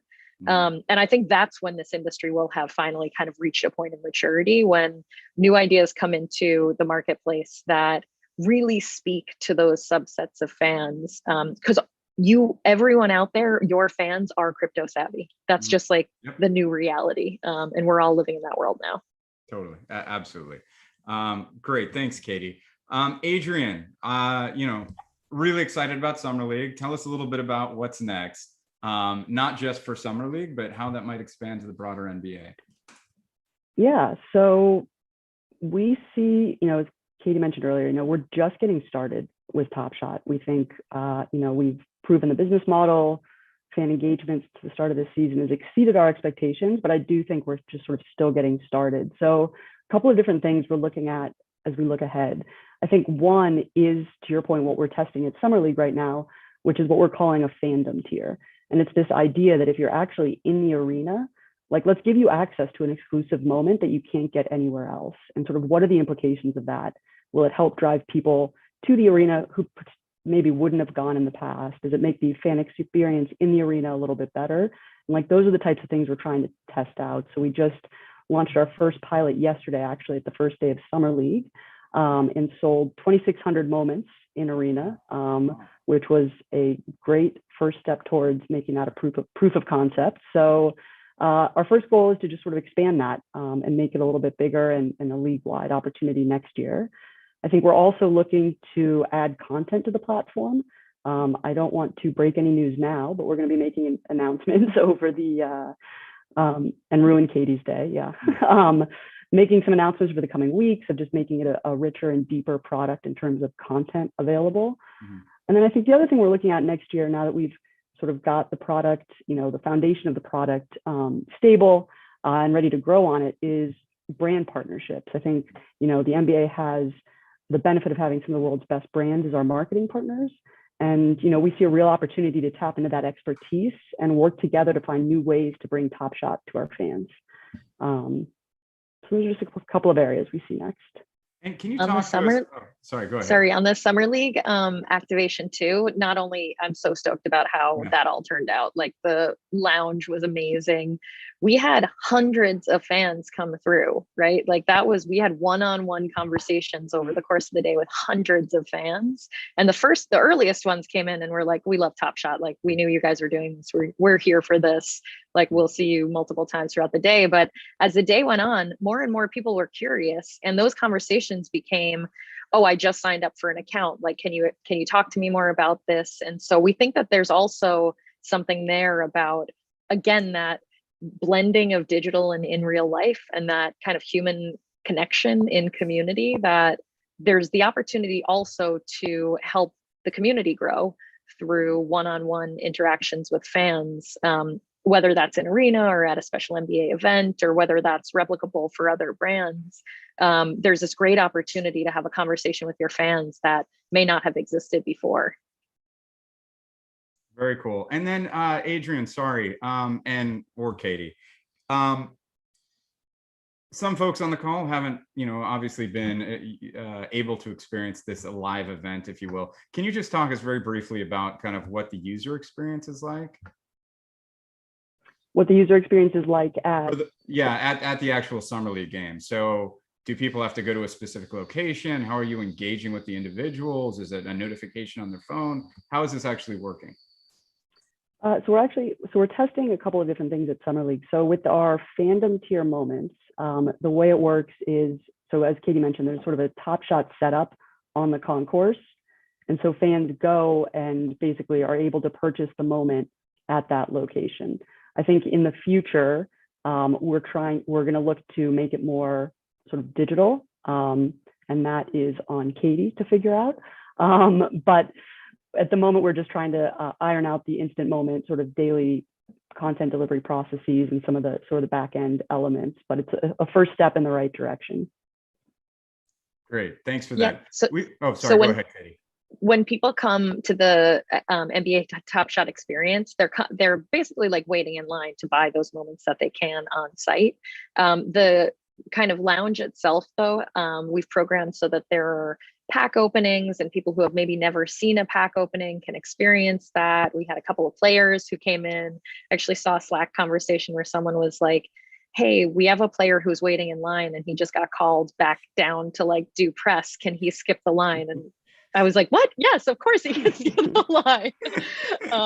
But like, it was more of an experience than it is just like somewhere to stop in and scan your phone. And I think we want to keep that vibe to it. It's somewhere where digital and experiential marketing meet, and that opportunity to meet people who are also enthusiastic about the product, whether that's a street team or whether that's other collectors or whether that's right now it's our own team. Right, we are on the ground in Vegas doing that one-on-one conversation. But I think, to Adrian's point, the more we make it scalable, the more we can bring that to different places. Got it. Very cool. So in a second, we're going to move over to Q&A. I've got a couple of questions here. But before that, Katie, I believe it was you who shared an anecdote of players actually reaching out to you when this all launched. Can you talk to us a little bit about that? I thought that was when we talk about success metrics, that's not something you generally think about, but exciting nonetheless. Yeah, for sure. We have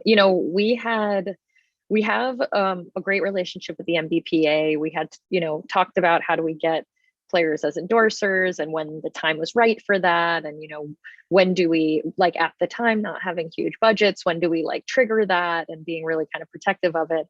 And then one day, players started sliding into our DMs on Twitter and Instagram and saying, why didn't you decide on this moment of mine? Or like, if you're looking for more moments, like here's a link to, a moment of mine that we think should be included in it, whether it was like in many cases, the players themselves saying, how do I get verified? And we were like, we don't have a verification system. I guess we need to build that. We need to prioritize that in the pipeline.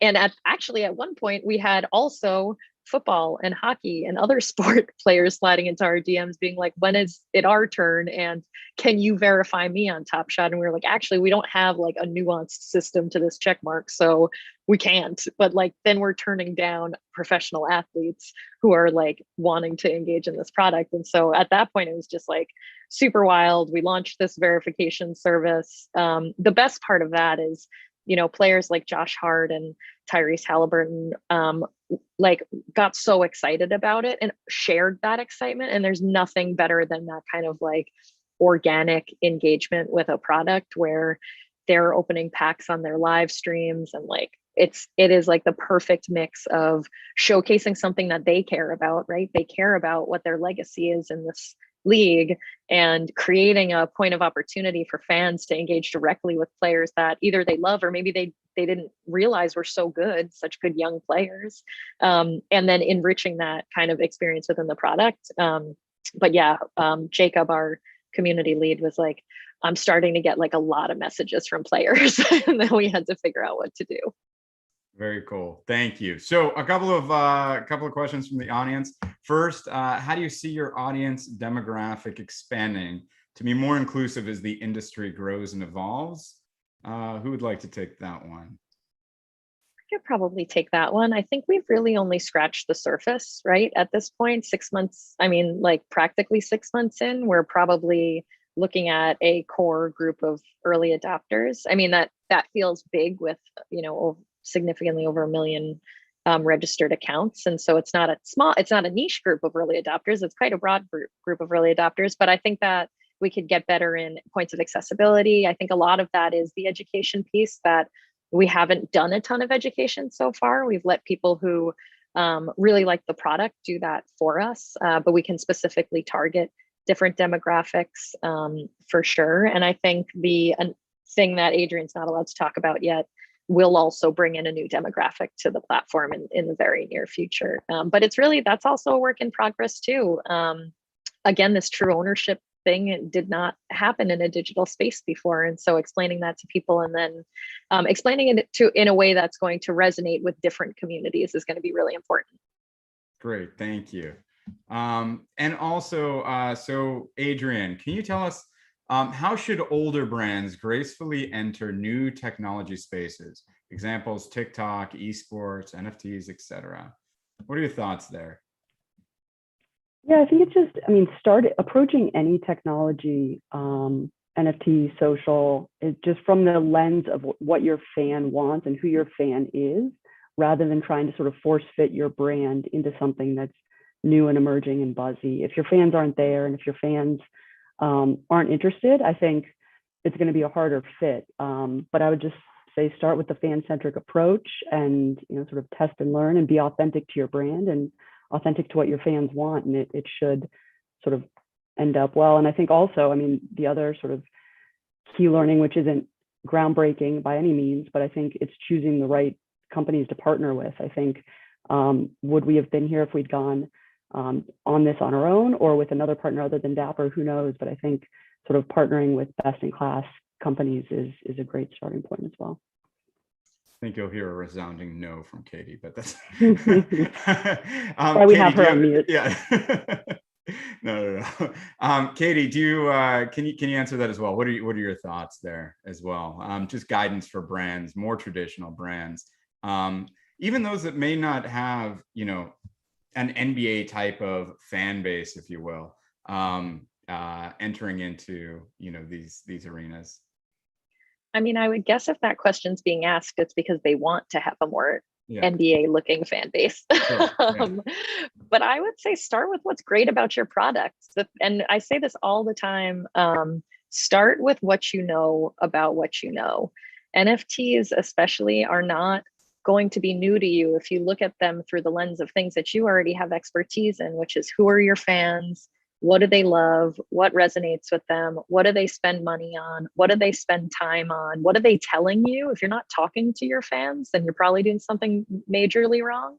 But I would start with what's great about your brand. And if it is something that is great for a younger generation as well, then it's going to resonate with them. And I don't think it's about necessarily bringing what you've always done into a new space, but more about how do you re-envision the thing that people love about you, and then how do you represent that to a different fan base who maybe is completely unaware of the benefits of your product.